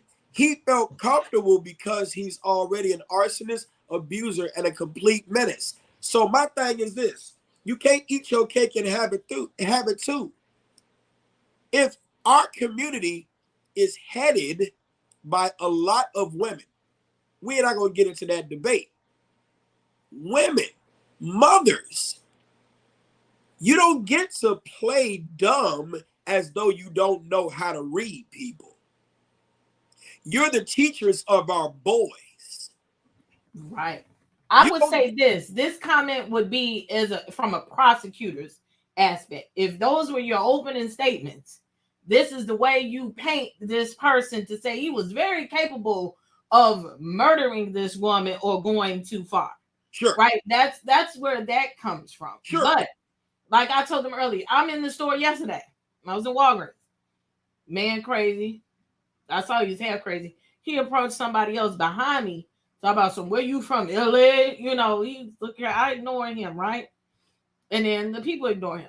As I go down the line, I'm down the aisles, I'm by myself. I'm not with my significant other. You know, I'll be around the town. He coming, you know, my way down the aisle. Is you from LA? And, you know, my hood instincts came back. You better get the fuck away from me. You know what I'm saying? And I said it, and I meant what I said, and he kept walking. Now, sometimes you can raise up on some niggas like that, and they understand not to try you. You need to look at them and know that not to play. But this is a young cat. You could tell he's from the hood, dope boy. You cannot come to everybody with that same spiel. Because they want that smoke. They want that smoke. And just like I was saying in one of my other shows, I'm sitting here like, I used to teach SA prevention. You know what SA is? Right. I used to teach SA prevention. If you look up the word or the type of SA or S assaulter that is... We say it over here. I don't even give a damn about that monetization. I go around that. We say this shit over here because this is a news. Okay. thing. If you look at rape prevention, and I used to teach that, a person who is a sadist actually gets off on you putting up a fight. See, you got to be able to read what type of person you're dealing with. That's why I suggest people take anger management classes, take parenting classes. Why do I say take those two? Because behind most angry folks is an unaddressed child on the inside of that big adult. You got to be able to see who you're dealing with. Understand. I didn't say like, dislike, love, hate. Those are judgments. Understand. And when you understand who that person is, you'll know how to approach them or how to get away from them because you understand the motivating force, the driving force behind their aggression. I feel like his ego was... Yes, his ego. Anna Freud's ego displacement. When the ego feels attacked, there are several things that people do. One of those things that people do is displacement. When they displace the anger and aggression for another situation on a thing or a person who they feel is weak. You cannot negotiate with that kind of person. Do you know what kind of people exhibit those kind of characteristics? Some of our parents. When children try to negotiate and try to say things for their free, don't you test me. You shut your mouth. He talked to her exactly like that. Yes. If you don't shut the fuck up, I'm going to beat your ass. Yes. That's the shit you done said to your kids. Shut your ass up. Yes, come on, come through. So when you see the unaddressed boy on the inside of that man, you gotta pull out, because that's him projecting his childhood stuff onto you. You are gonna become the punching bag for something he's trying to. And I know some of you are like, but that ain't my problem. But it is your problem. Ask your face. Because you got to protect yourself. It's your problem. Ask your face. Your face felt the aggression of those years of pain he went through. You got to move out the way. You can't negotiate with that. And so when I was telling people that the woman needs to be smart in that situation to know when to pull back, right? I probably would have left out till that Mexican man put my little stuff on the cabinet and said, "Come over here." And that's it. You know what I'm saying? You got to know when to hold him and when to fold him. Person said reasonable threat is very different here in Texas. You hit me, you go meet Jesus. But just because you in the Lone Star State of Texas, I know homicide detectives out there too, it don't always work out. What if son missed the man and hit his mama? She was in the line of fire. I thought about that. You see what I'm I saying? was like, where did he shoot? Did he shoot inside? Because I went in there yesterday. I looked down, but I really didn't look intently for bullets. Like, and I didn't see no blood, none of that. Like, and they were business as usual, same old people that's been there for years. Right. Well, see, just because a person is shot, Hollywood would have people believe that every time a person is shot, blood automatically spatters. That's Hollywood. As a person who's been at 2121 West Harrison my share of times and worked in the ER, right? Gunshot GSWs coming all the time. Not every gunshot wound or GSW does blood spurt out. There's internal bleeding. True. So we wouldn't always see that. Plus, within that situation where he was shot, if it ain't near artery, he gonna take that blood and all that stuff with him. You know what I'm saying? So whatever little blood spatter patterns, it might be blood droplets. If it's an arterial spurt, it comes out differently. You know, so there would be no blood to see. If there was no through and through, then there's no bullet hole to impact anything for there to be any, you know what I'm saying? So there would have been nothing there to see. And it looked like nothing else to see. J28T, I don't know if Mike has a different thing.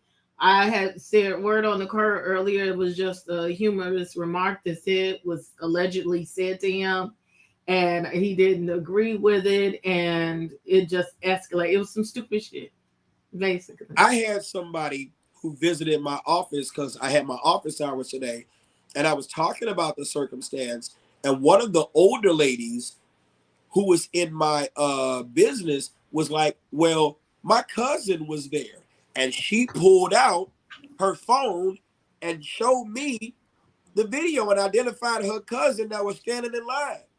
Don't know if it's true, I'm just saying.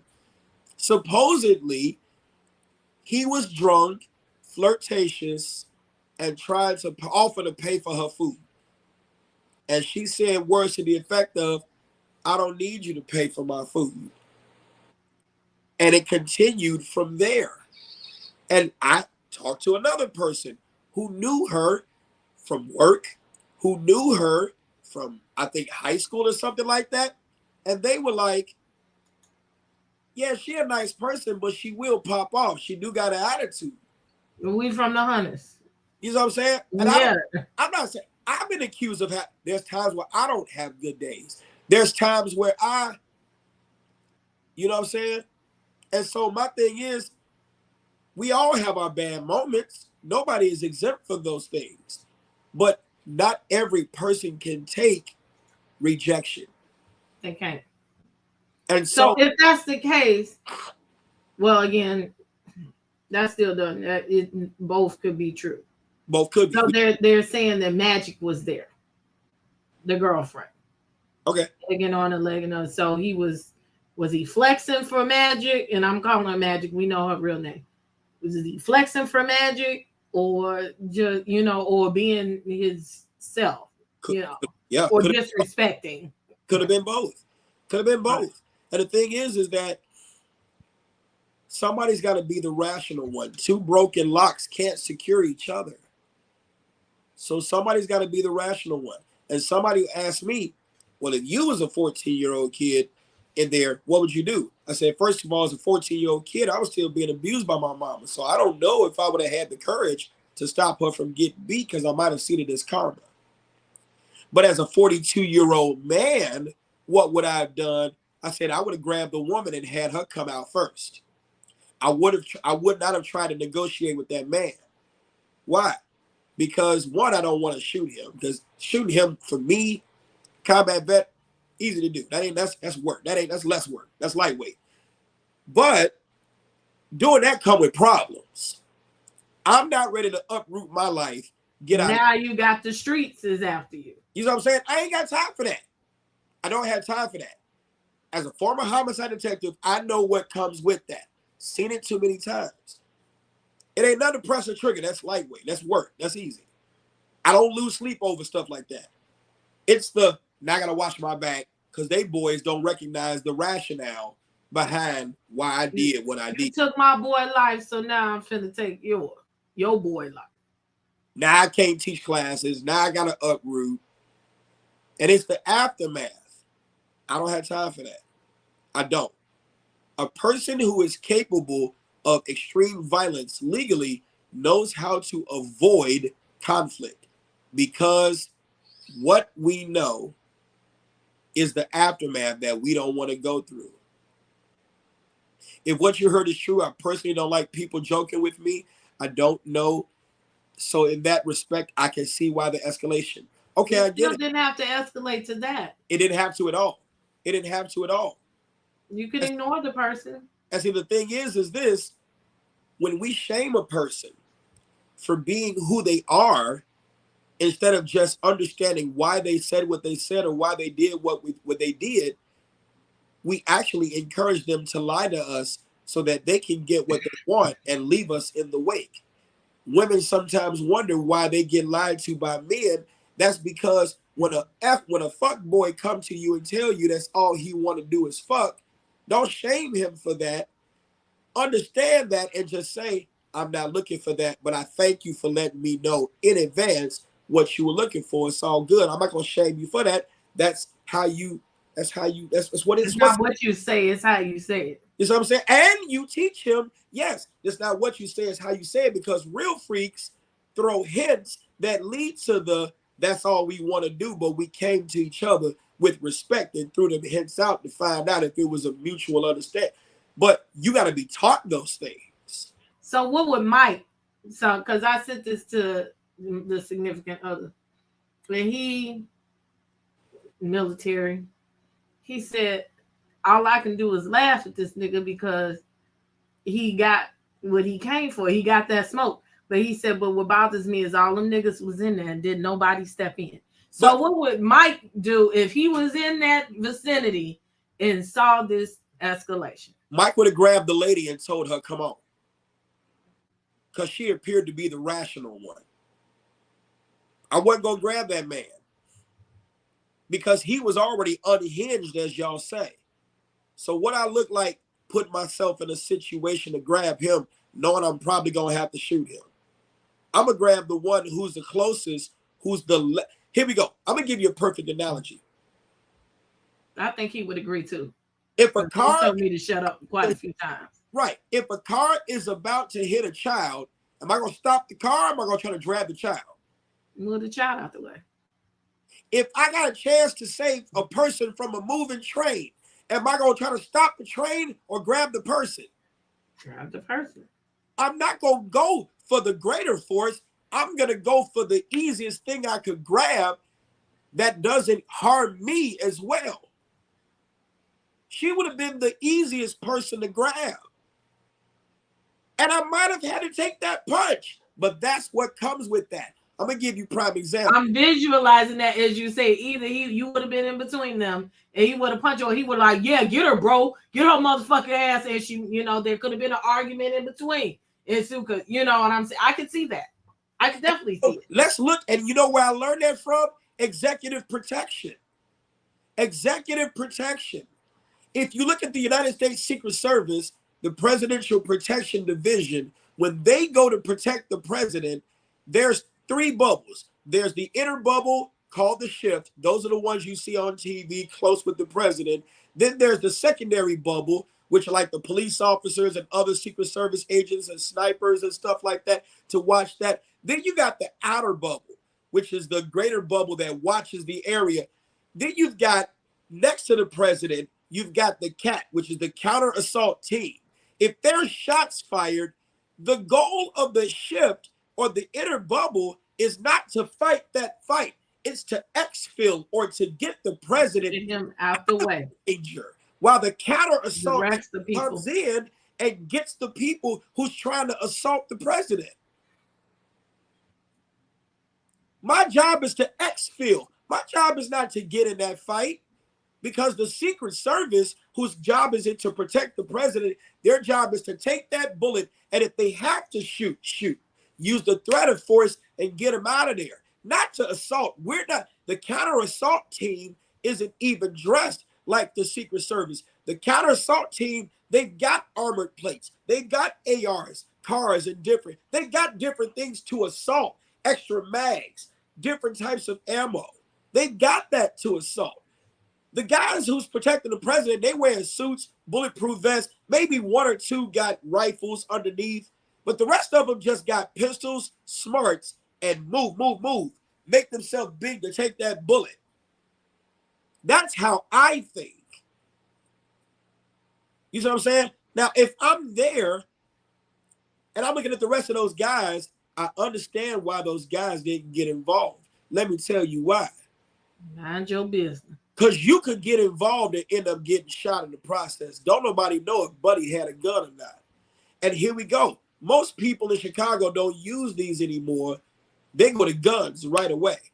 Just because he appeared to be by himself in that lobby don't mean he didn't have a car full of guys out there in the parking lot.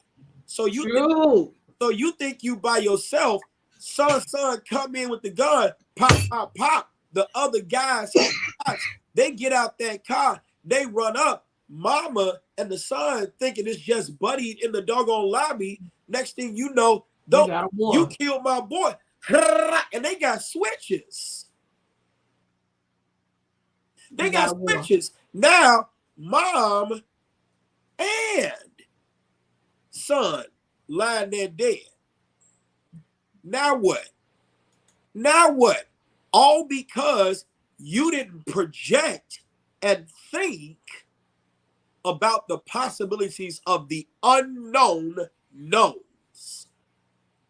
The unknown knowns. When people don't get training, they don't have this stuff in their brain to consider. The body cannot go where the brain has not been, and the brain won't be where there is nothing put in it. If you don't go get the education, you don't even think of the possibilities of what could happen, because then nobody tell you nothing. And most of us women don't. I'm going to say that. The last couple of years, I've learned a lot about that, and being a single woman raised by a single woman, and being the majority of my life in Chicago streets, we have a whole different type of defense mechanism. And we're not taught about, I'll go with it because, the manosphere eat us up all the time. And I have a guy on my Facebook page, he's Dirty Folks. I think he goes too far to the left with this situation. He feels that the woman should be in jail. The son shouldn't be, but she fucked him up, basically. I can go back and read word for word what he said. But it was so harsh towards the woman because, basically, you women, he said, he calls them toddlers. You probably heard him. He says, women are professional fight promoters, or these types, specific types of women are professional fight promoters. And we always get men into altercations based on something that we've said or done. And the man has to come back and avenge us, or they get into situations based on something that the woman provoked. I won't say all women, but I will say there are deceased persons and persons in jail who are the proof of that point. So whoever said that is not far off. I'm not disparaging, no. Right. And I'm not going to say all women, but there are. Yeah, but he leans towards mostly it's the majority of women. Yeah, I would say majority. That's a stretch. I wouldn't say majority, but I would say there are women who do that. Yes. Yeah. This. Those of you who feel that may be you, because I talked to a mother in my office today who had her son with me, who made those admissions that, yeah, I've been that mom. You think about it. I love our history. I'm not a fan of our culture. Our culture promotes conflict. When the mom sits there and tells a child who doesn't want to fight, who ran home, what happened? Such and such and such and such did this to me. And what did you do? What did you do? Oh, I ran. I didn't want to. Oh. You go back like there and you fight. If you don't beat his ass, I'm going to beat your ass. You go back out there and you fight.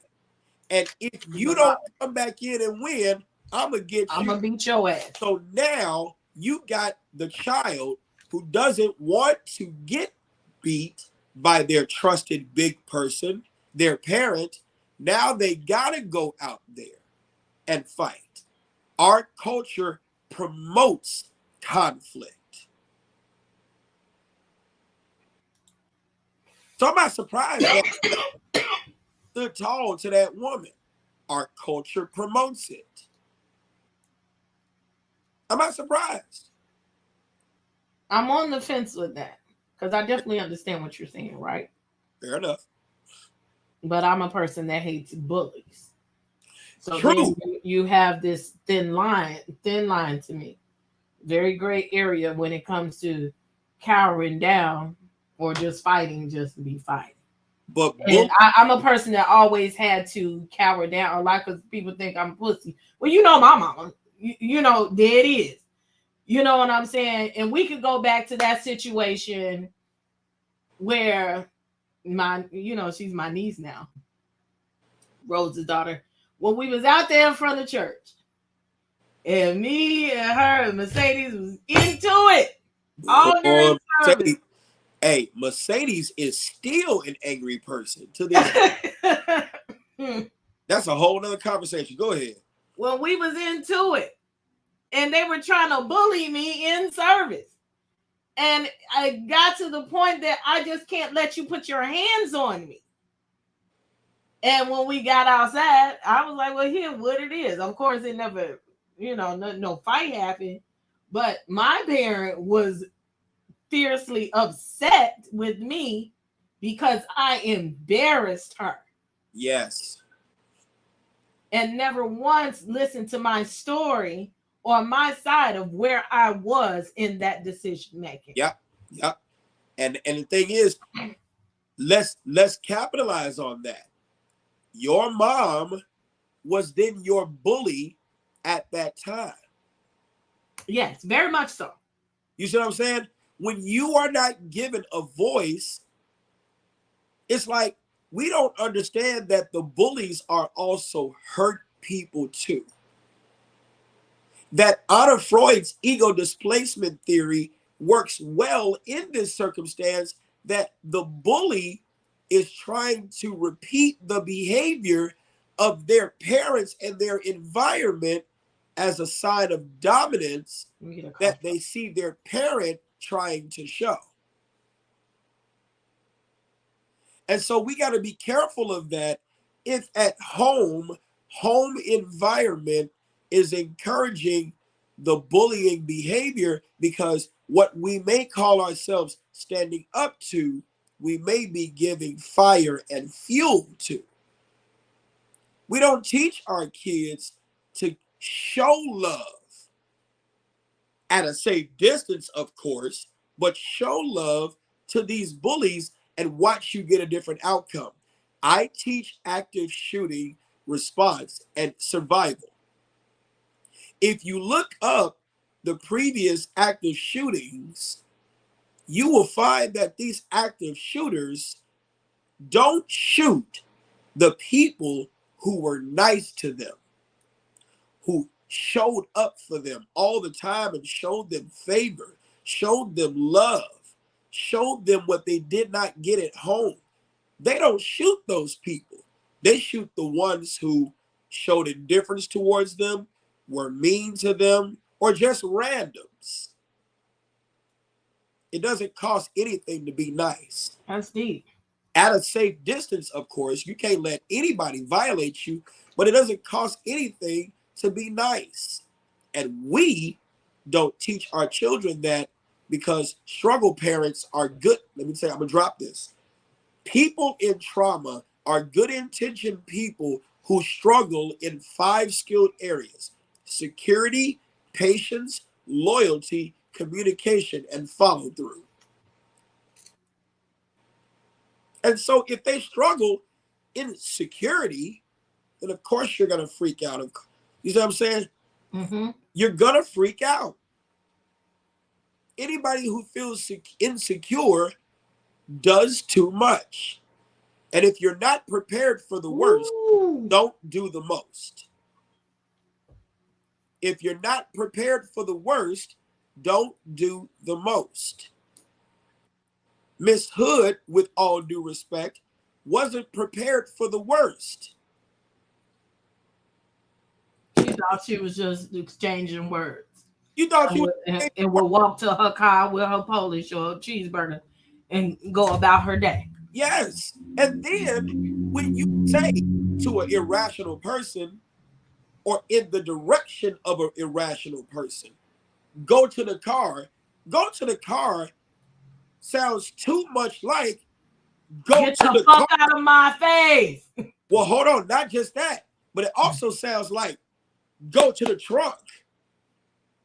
See, we can't forget the hood. That too. Go get my piece. Go get my thing. That hammer. You got to be careful about your word choice. Well, Mike, how do we sit there? I don't think she was thinking about that at that time, but of course. Of course she wasn't thinking about that at that time. You know why she wasn't thinking about that at that time? Because if you understand the brain and you understand where you go when you get angry, right now, you and I and your wonderful following, we're all in the prefrontal cortex. We're all in the prefrontal cortex. Logic and reasoning and rationality lives in that area. But when we don't understand our anger and our body and how our body reacts to anger, everybody's body gives off different signs when you get anger. Anger is defined as a psychobiological social state of emotions ranging from mild irritation to intense fury and rage, coupled with the neuroendocrine processes and the activation of the autonomic nervous system. And so that was a lot of science shit. Your body does different things when you get angry. Some people tremor, some people sweat, some people black out. You got to be able to understand your trigger. Because when I'm at 100, which is rare, I let myself get to there. Right. When I'm at 100, I'm probably I might be crying if I want to beat your ass. Hey, you know, aware of that, the awareness and catching it, the rational. I also teach nonviolent crisis intervention. There is a thing called rational detachment. I usually walk away.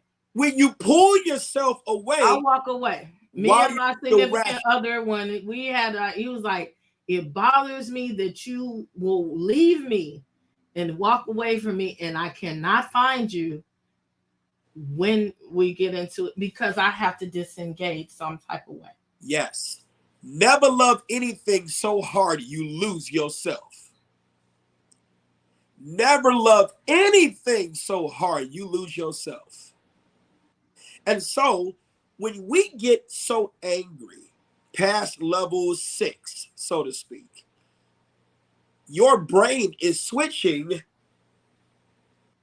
from prefrontal cortex to amygdala.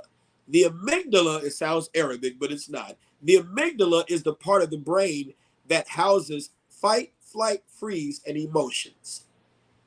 The limbic system is what controls your big behavioral responses. And so when parents try to get children to comply, when children's bodies don't tell them that they are safe to comply, you could scream and beat all you want until the limbic system and the prefrontal cortex says we are safe, they will not comply. Same thing applies for an adult. And when you mix the amygdala in that, it's all action, reaction, no thinking. So to sit there and talk to the man and say, back up, don't move, the shit don't always work for the police. Why is that? Those who don't understand behavior suppress it. Those who do understand behavior address it. I understand behavior, so I can address it. I don't need to talk to him right now. I need to grab her ass and get her out of there. Sister, calm down. Fuck that nigga. I get it. Sister, come on. I love you. Your life is worth it. Let's go. Let's go. Let's go. And we get her out of there. The lesser of the two evils. Pull her out of there. Let's go. Like, I'm just concerned for your safety. That's it. All. Go. Get your ass out of here. Let's go. I love you. Your life matters. Go. Love you. Come on. Get out of here. That's it. I've got videos on my page that has gone viral of me intervening. I know how to intervene because I picked the lesser of the two evils. That's it.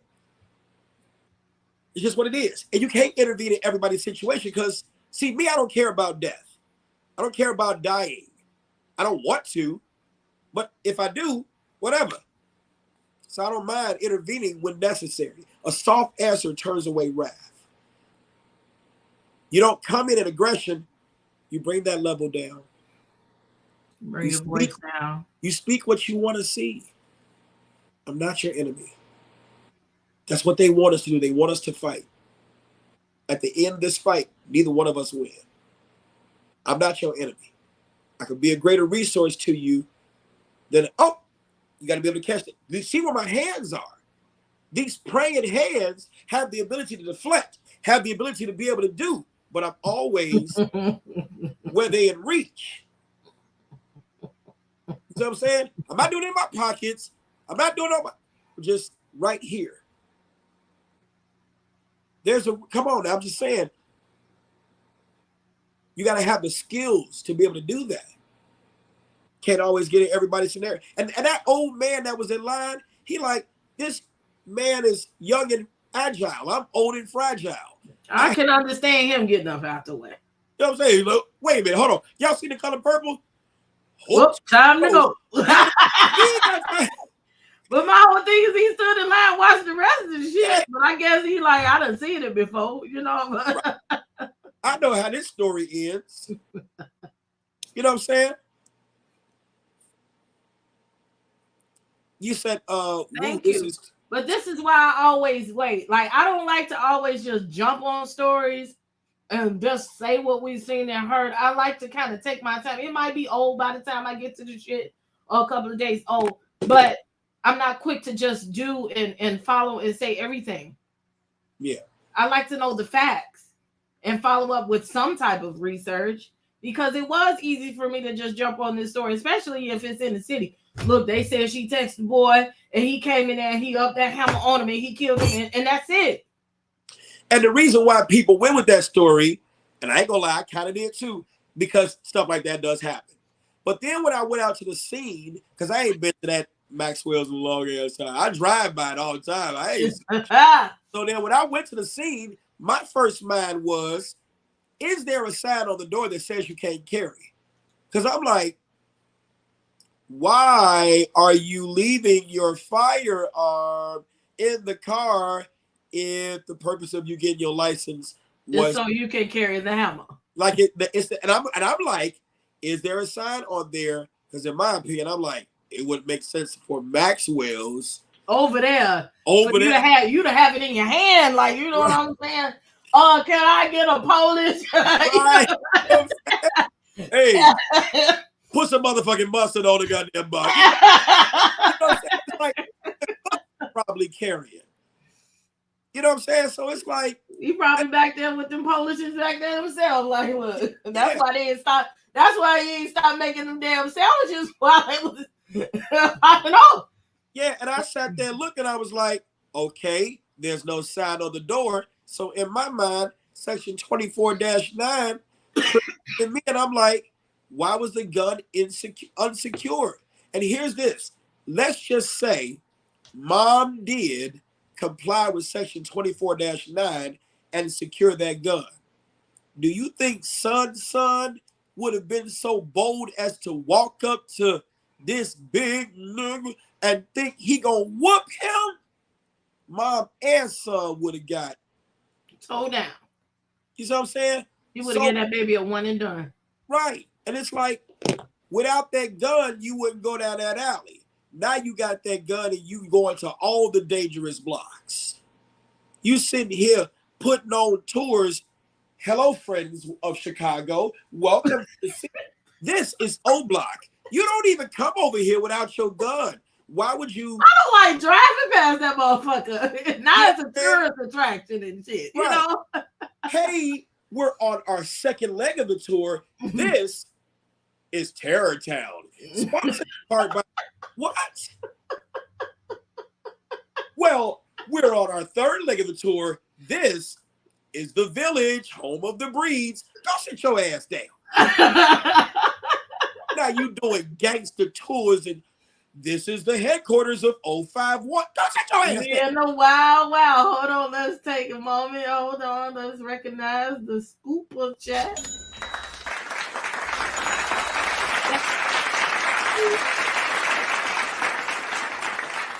We can only control ourselves. Yeah, I got my weakness. Wait, they couldn't hear you. We can only control ourselves.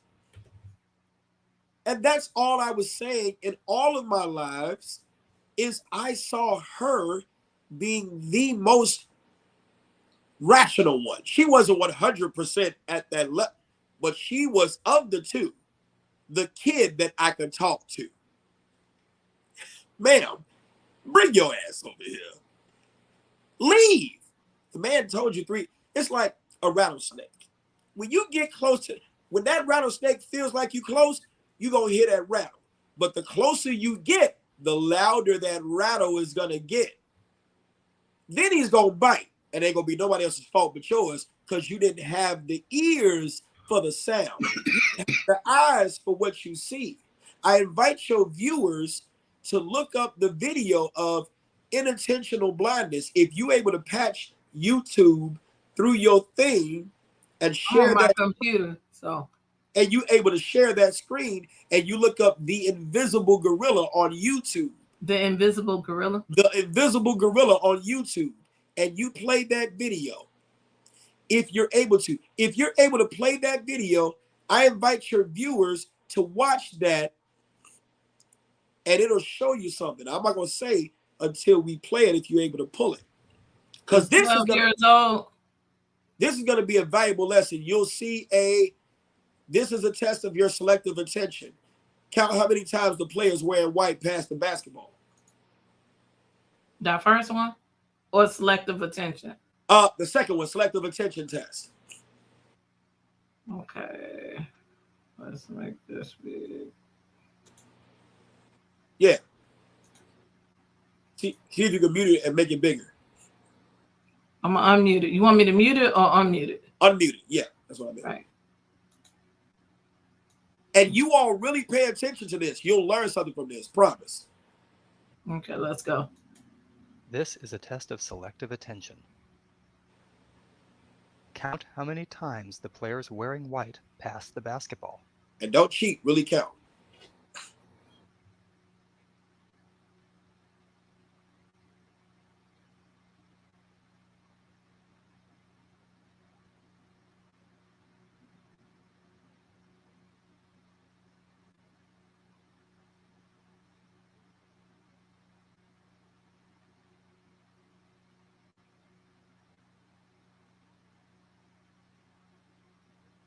How many passes did you count? Like 13? Okay. The correct answer is 15 passes. Now watch this. But did you see the gorilla? Eventually, in the middle.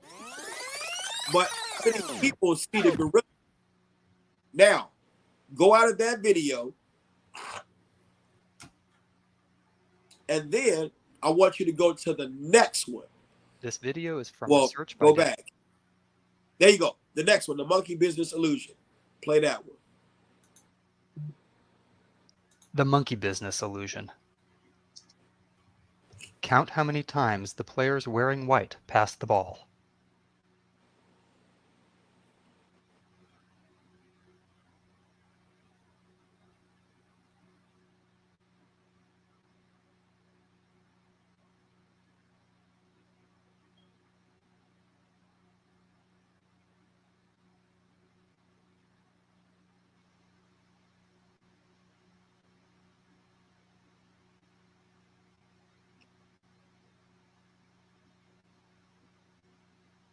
How many did you count?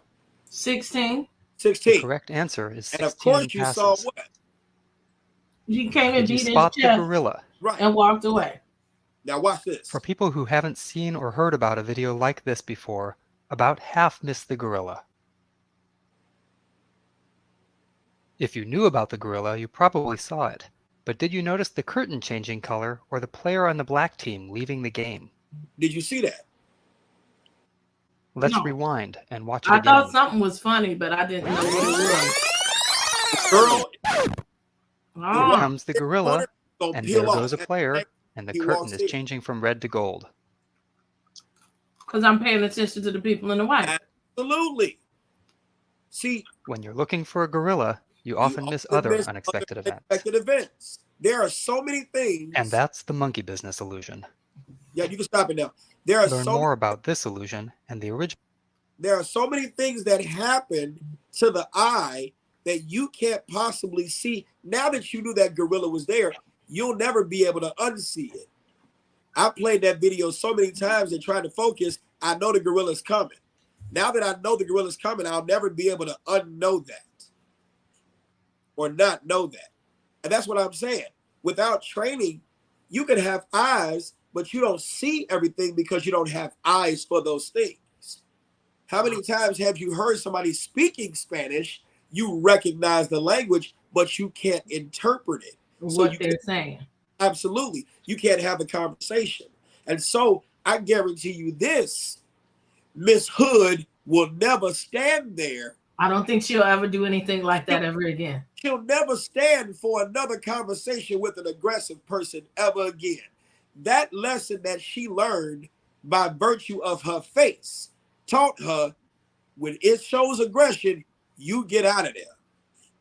Okay, hold on. We got a cash app. Thank you, Lunar Green Fire Heart, for your donation. Thank you. I felt that. I felt that this is like a hard lesson to be learned. The one that you don't want to learn, but it's trauma. And they're going to need healing from that trauma. For sure. For sure. And that's why I teach in my classes conflict avoidance. See, I've even had some students who said, look, they may not like what I say, but I'm not looking for the likes. I'm going to drive in that point of conflict avoidance. Conflict avoidance. I'd rather you be about that and avoid it than be about that and try to get into it, because whenever you get into it, you got a plan for the, like when you get into conflict, you got to be ready to die, because that's a possibility. And if you're not ready to die, and if it's not worth dying over, it's not worth defending. It's not worth fighting for. You know, because that's a possibility. You can sit there, whoa, pop, pop, pop, yeah, got it. And they shot you. They let off a shot and it hit you, but That you one didn't feel shot. it. Huh? That one shot. Yes, there was a retired firefighter. And I got into some controversy talking about this too. Did I care? No.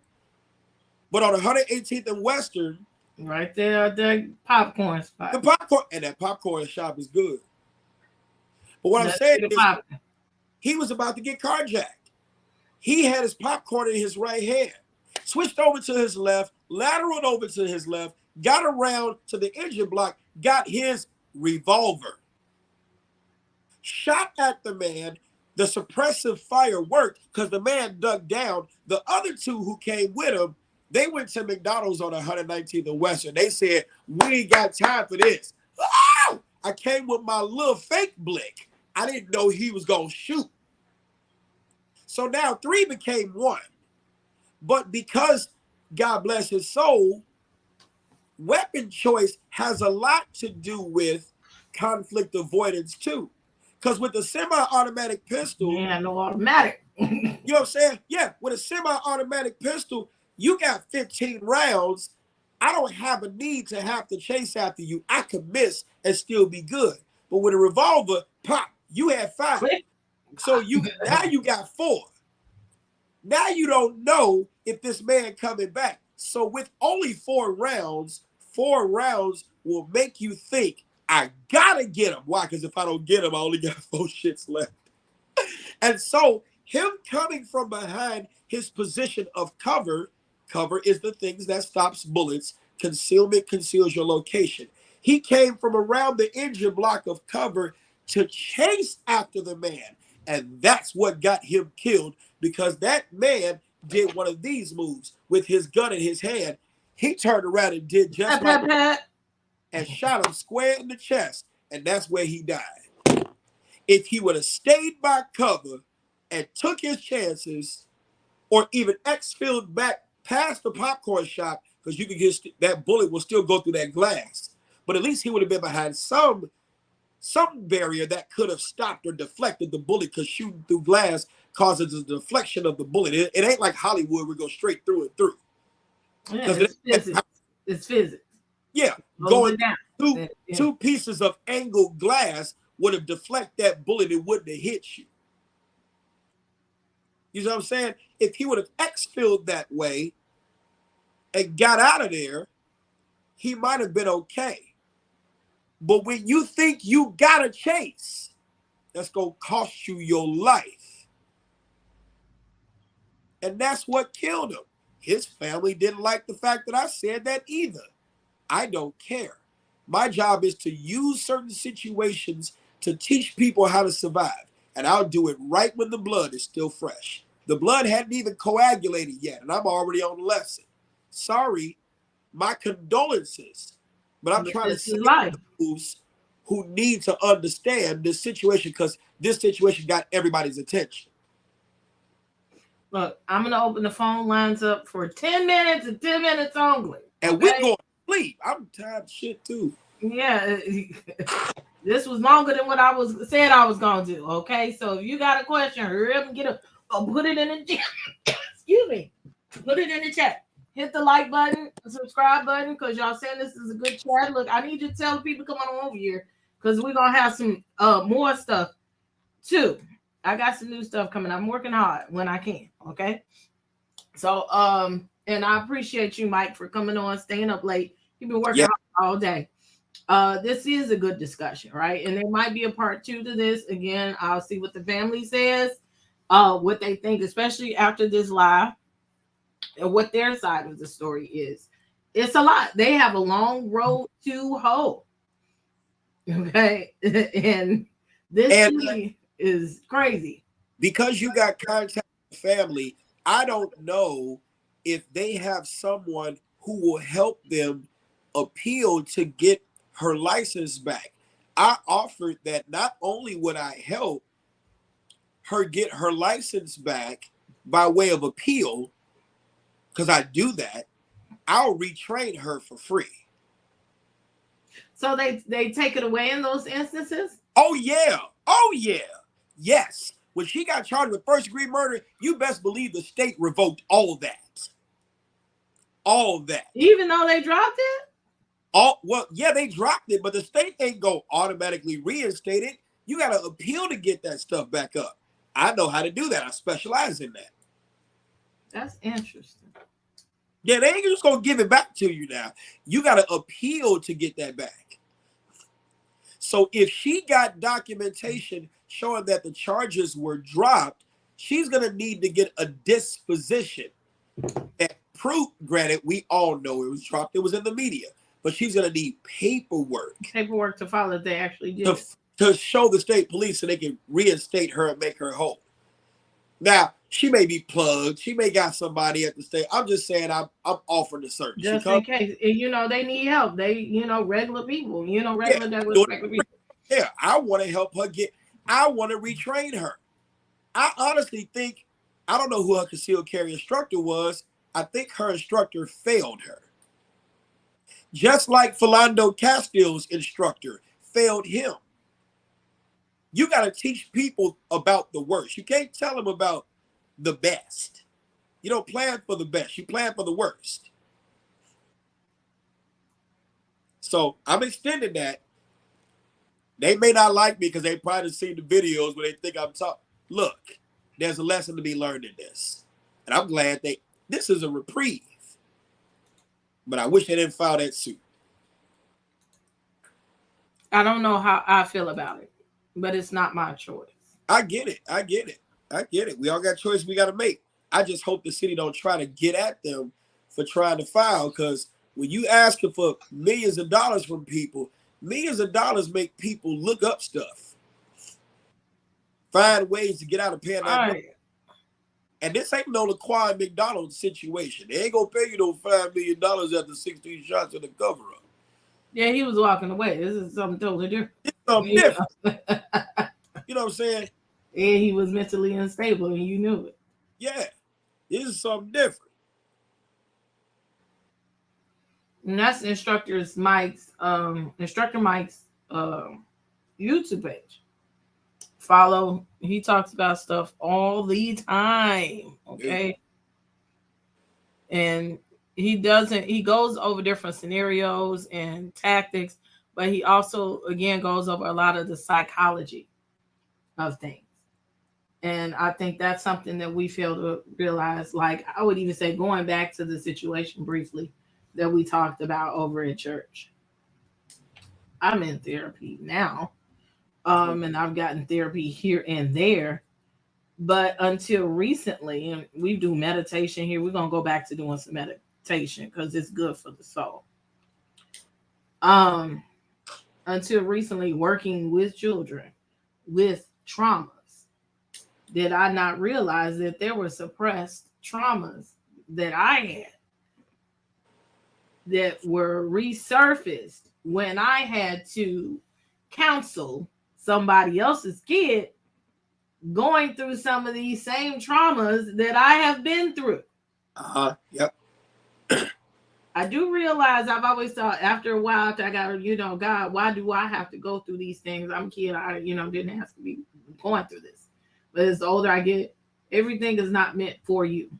It's not always something that you did. The test is for a testimony. Yep. And until in these latter times, then I was able to reach back and say, oh, you've been here before. Now you can not only empathize and sympathize, but you can speak from a place of reference. Yep. And talk to this child about this, thus, and so. But even still, when I'm in that moment, those moments, I got to keep it together because this is a kid. And I got to be strong for the kid. But baby, when you get in the car or when you get home, you know what I'm saying? And you Yeah. review your day. One day I had to just get in the car immediately. Therapist like, look, I need to let this out right now. Yeah. I didn't know I was carrying that. And see, that's the thing about children. The beauty of children is that because nothing is new, nothing under the sun is anything new, children will re-trigger traumas you thought you ran away from.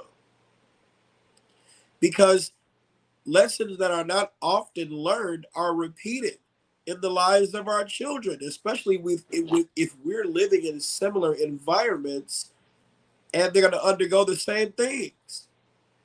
You didn't learn how to defend yourself, and then because you didn't learn how to defend yourself, your child still needs to learn how to defend themselves. Things that you haven't mastered, you can't teach. You know, and it's a real thing.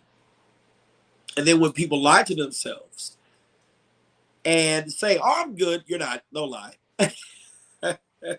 You got to be careful with therapists. I love them, but some therapists will keep you in therapy. If you look at the definition of therapy, therapy is actions that you take to undo undesirable behavior. Therapy doesn't always mean therapist. Therapy can just be education on the matter. But we rush to therapists not understanding that no matter what, you still got to pay them. And some people will capitalize on your traumas knowing that You keep you running around in a circle. You running around in a circle. Here you are thinking that, and I'm saying you figuratively, here you are thinking that you're getting something done by venting when you may not understand that venting actually can re-trigger you. Venting without solutions is just re-triggering. You're just talking about it. You're just talking about it. And it does feel good to get it off your chest. But where do we go from here? Right. Where do we go from here? Definitely. Definitely. You know? And I do think it's so important. Like, there's somebody on my page and she's a mess. And she says, I said, well, you know, you're fucked up in the head. You need therapy. You need some help with your craving. I've had a therapist. It don't work. It does work if you work it. Well, I had these three. And I'm like, to me, you know, you go date a nigga, you fuck him, and that don't work, and you go fuck again. It's the same thing. Well, you have to find the person that's supposed to be. But you know, interview them. You know, that's hard though. See, when you have a person who's going to seek out therapy, they don't know unless they're being guided by someone who can say, okay, so tell me about your therapy. Okay, cool. You talk to this person. Okay. Oh, see, my therapist was broke. She talked more about her own issue. Right. See, that's another thing too. When we don't look at the fact that a percentage of therapists become therapists to try to work out their own issues, but they have not worked out their own issues, you become the person who becomes their therapist while you try to get your issues fixed. They're trying to fix their issues vicariously through you. You can't fix their issues because their issues aren't fixed. So you got the blind leading the blind, but you playing the blind to be led in your blind. You see what I'm saying? It's your therapist should have their own therapist. Right. Who's the optometrist?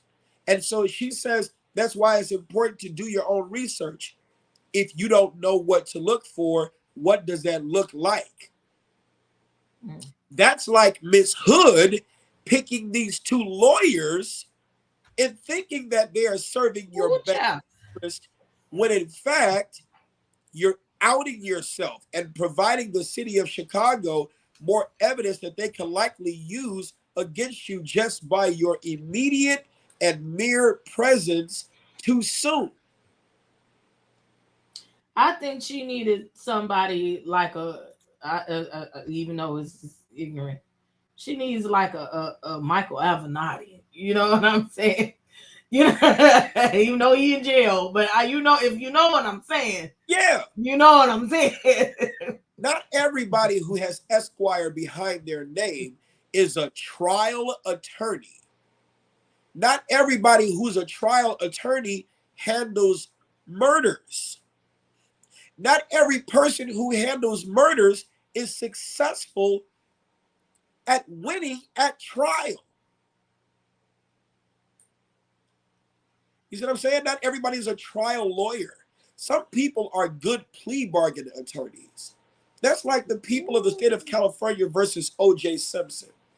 At first, he went with Robert Shapiro because Robert Shapiro was a popular lawyer, but he was a plea bargain lawyer. He had to go with a Johnny Cochran, a person who was a beast, who said, evidence doesn't win the day. Our job is to tell the story better than the other side tells theirs. And boy, did he tell that story. You see what I'm saying? Even in light of all the evidence that was there that more circumstantial than others could point to the defendant's guilt, what is the theme of what's going on at the time? And how can I fashion that to fit my client's defense? Then, when they tried to get the Mark Furman tapes to try to prove he was a racist, even Johnny Cochran had to learn that when you're in North Carolina, that gratuitous alliteration and the way you speak as a black man doesn't play well in North Carolina. You got to let F. Lee Bailey, the white man, fight for your client. Sometimes in order to gain control, you have to learn the art of submission for the bigger package. And people who always want to be in control have a hard time submitting. And I'm not talking about this female-male submission. No, I'm just talking about the art of selective submission when it makes sense. This, I'm a leader and not a follower. Good leaders are great followers as well. The best Iceberg Slim even said that. You can't be a pimp without being old. Hey, the best of instructors remain good students. The Honorable Minister Louis Farrakhan has all of his people that follow him. Their title in front of it is student, because you must remain humble and remain a student. Student minister, yeah, brother. The minute you forget that you're a student, you're done in the game, because there's always something to learn. He got the mantle on him, J28. I'm just saying. That's what they told him. Just saying. You know? Whew, this has been a lot. I love it. Yeah. I love it. But I ain't finna long stroke and yeah on a weekday or whatever. And I need to get some rest. Me too. So I can heal, and he got to do working things. I was up a little late because I'm not going nowhere in the one. Oh, she said it's obvious that you got to preach it back to Lord. I accept it. But he's still a preacher and a teacher. He just does it in different ways. He's out there in the streets. Again, I did put Instructor Mike's link in the chat. Let me see if I can paste it again. And look him up. Look up his stuff if you're in the Chicagoland area or you're going to be in the Chicagoland area. You can look up his various amounts of classes. His CCL class, that's conceal and carry, parenting classes, anger management classes. You could buy a book. You got children's books, people's books, all kinds of stuff. Did I miss anything? Thank you. I don't know. And everybody's probably like, look, we're going to talk later. All right? You might see him on the block. Like sometimes I just seen him on the block down to the Walgreens. Some old ladies in the in the store. But Mike, I thank you very much for coming. We got to do this again. Yeah, for sure. On a different subject, because I did listen to you when you were talking about women dating. and being out here in these streets, and I think that's a wonderful topic. Hey, I'm game for that one too. The family credit report. Saying just because he fucks don't mean he fathers. Look at y'all. Just because he fucks don't mean he fathers. You dropping the gems like that. I'm just saying. When I created children, I wasn't qualified to be a husband. I wasn't qualified to be a father. Just because we put a ring on it doesn't mean we even know what we're doing. And our culture cultivates struggle marriages.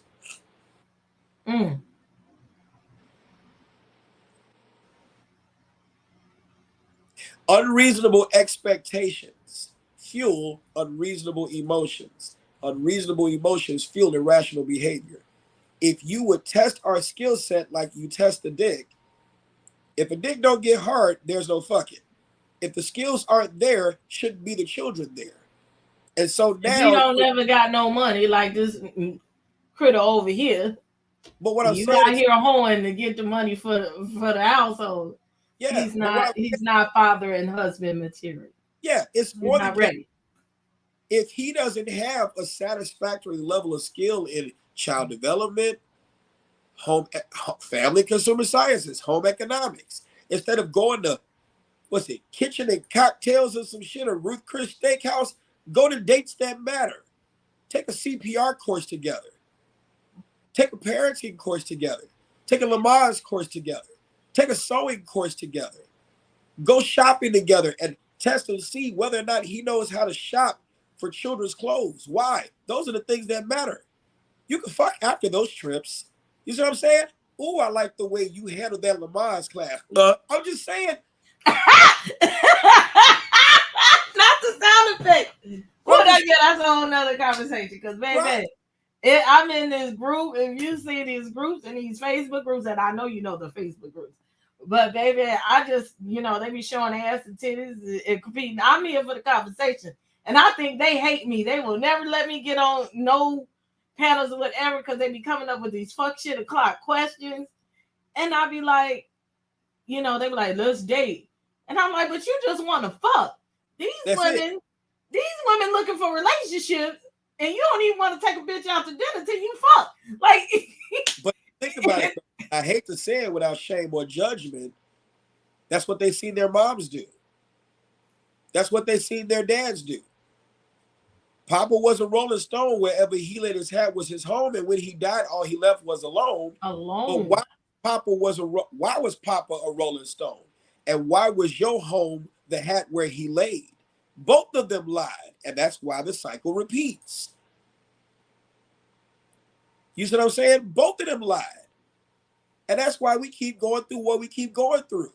Sex is a coping mechanism for people in trauma, just like drinking, just like drugs. It is no different. When people trauma bond, one of the ways they closely solidify that is through fucking. It's a human thing that happens. And so when we understand that, and we understand how it can be used, how it can be weaponized, then maybe you just don't give it up for that attraction. Maybe you go ahead and do DJ Diddles, or you know what I'm saying? Maybe you teach him teach your son post-nut clarity. Jerk off first, then think about it. You really don't want to. You just try to get that off. Now that you got that off, did your mind come back online? Cool. Because the two cheeks in that ass also spell child support too. You ain't ready. You're not ready. One of the things I wish my mom, grandmother, and auntie would have told me when I brought my fiance home that I only knew for a month and a half before I got married at the age of 20, I wish they would have told me, son, you are not ready to be irresponsible for anybody else's life but your own. And if you marry her, you're going to cheat on her. You're going to fuck her shit up because you barely know who you are. And partly it's our fault because we didn't teach you what you need to know to be qualified to be someone's husband. If they would have said that, I would have never married her. And it would have been no disrespect to her. It would have been so I could find out who the hell I am. And if my career even affords me marriage, affords me the kind of family that I need to have. But our culture lies to the boys and tells the boys, you ready for this. You're a not. man, and you ain't. You're not ready. Does your lady value you for more than just dick, money, comfort, and children? Do you value her for more than just pussy, money, comfort, children? What do you know about her feelings? What about the 5 love languages? What's your love language? Do you know how to express that? That's what are so the ages, important. right? What are the ages and stages of a child's development? You know your wife, when you have kids, you know she gonna need help, right? Because it's stressful trying to take care of kids and teach them. What do you know about child curriculum? What do you know about preparing lessons? What do you know about documenting those things? What do you know about relationships and resources to get shit happen? When you want to get a condom, you know how to get it. When you want to get that honey pack, that pussy pack, you know how to get that. You're resourceful in the fuck area. Are you resourceful in other areas too? And is your wife a teacher so that in the event you don't learn or you don't know, is she willing to not shame you for what you don't know? Will she teach you so that you both can grow? The balance. I don't do gender roles. I do partnerships. I've learned a lot of that in the most recent relationship. All the time I have to cook the most, or they really do got shit. But it's the motherfucker can cook. He's like, get the fuck out of my way. You know what I'm saying? I was like, well, goddamn, Right. Cook it clean. Like that, I understand the balance and still keeping the gender roles intact. Yeah, we go all night with that. We can.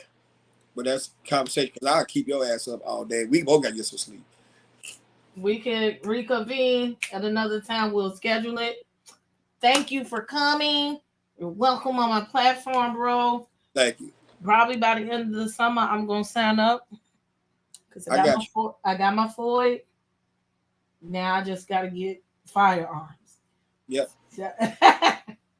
I want you to be able to protect yourself. So yeah, me and my child.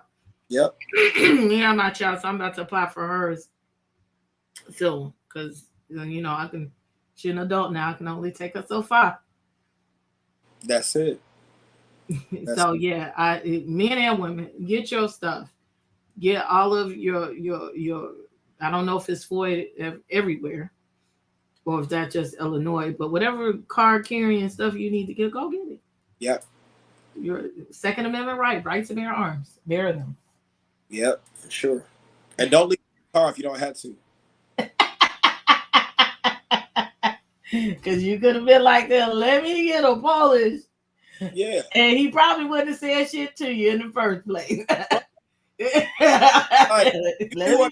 Some people pray to be in those scenarios where they would have the chance to take care of Mr. Brown. You were literally in that scenario and you weren't able to do shit. Like, I'm not looking for Let me get a Polish with white onion, and then get 5 wings and a cheeseburger with light onions and everything on it, and a grape pop. Oh, this nigga gonna pay for it. All right, then. Y'all gonna pay for your food.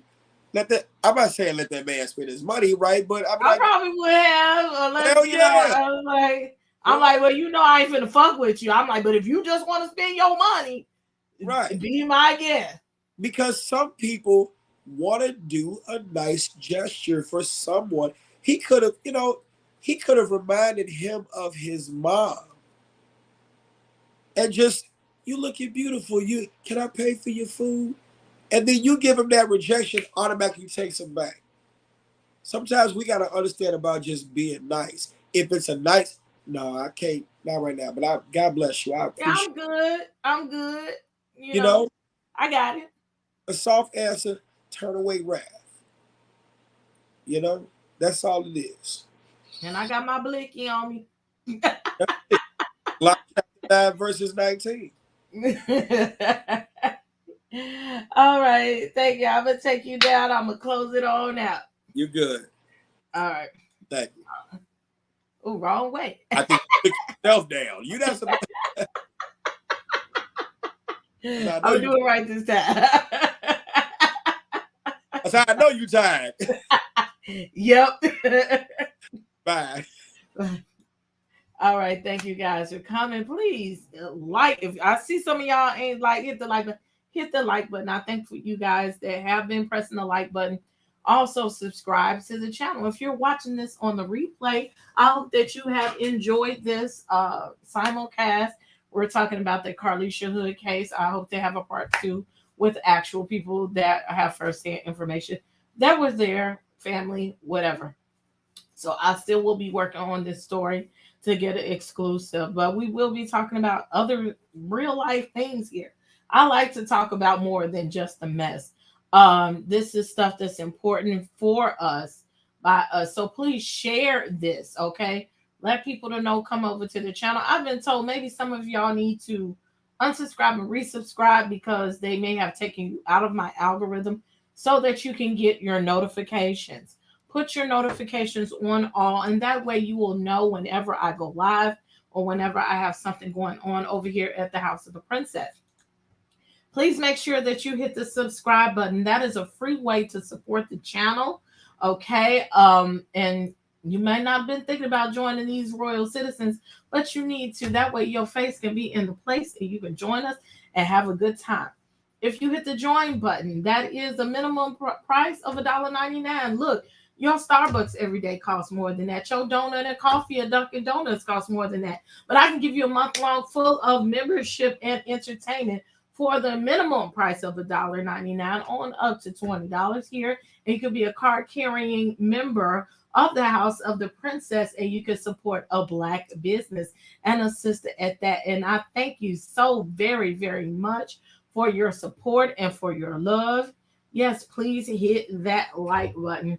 I may come with the news tomorrow or something like that. Depends on how I feel when I wake up, because I was all achy and stuff last night, but I've been eating cough drops while I was here, and I had tea when I came in. Y'all didn't know it, but you could probably hear it, okay, just so I can get through this live. So the medicine should be medicine while I'm sleeping. I'll get up and take some in the morning. So aside from that, I really do appreciate Instructor Mike for being here. I'm going to put his link also in the description box of this show. Go follow him if you like to know a lot of legal stuff. It's very popular, very informative. What is it? Psychology, everything. He runs the gambit. So he's a good guy. And I thank him for coming.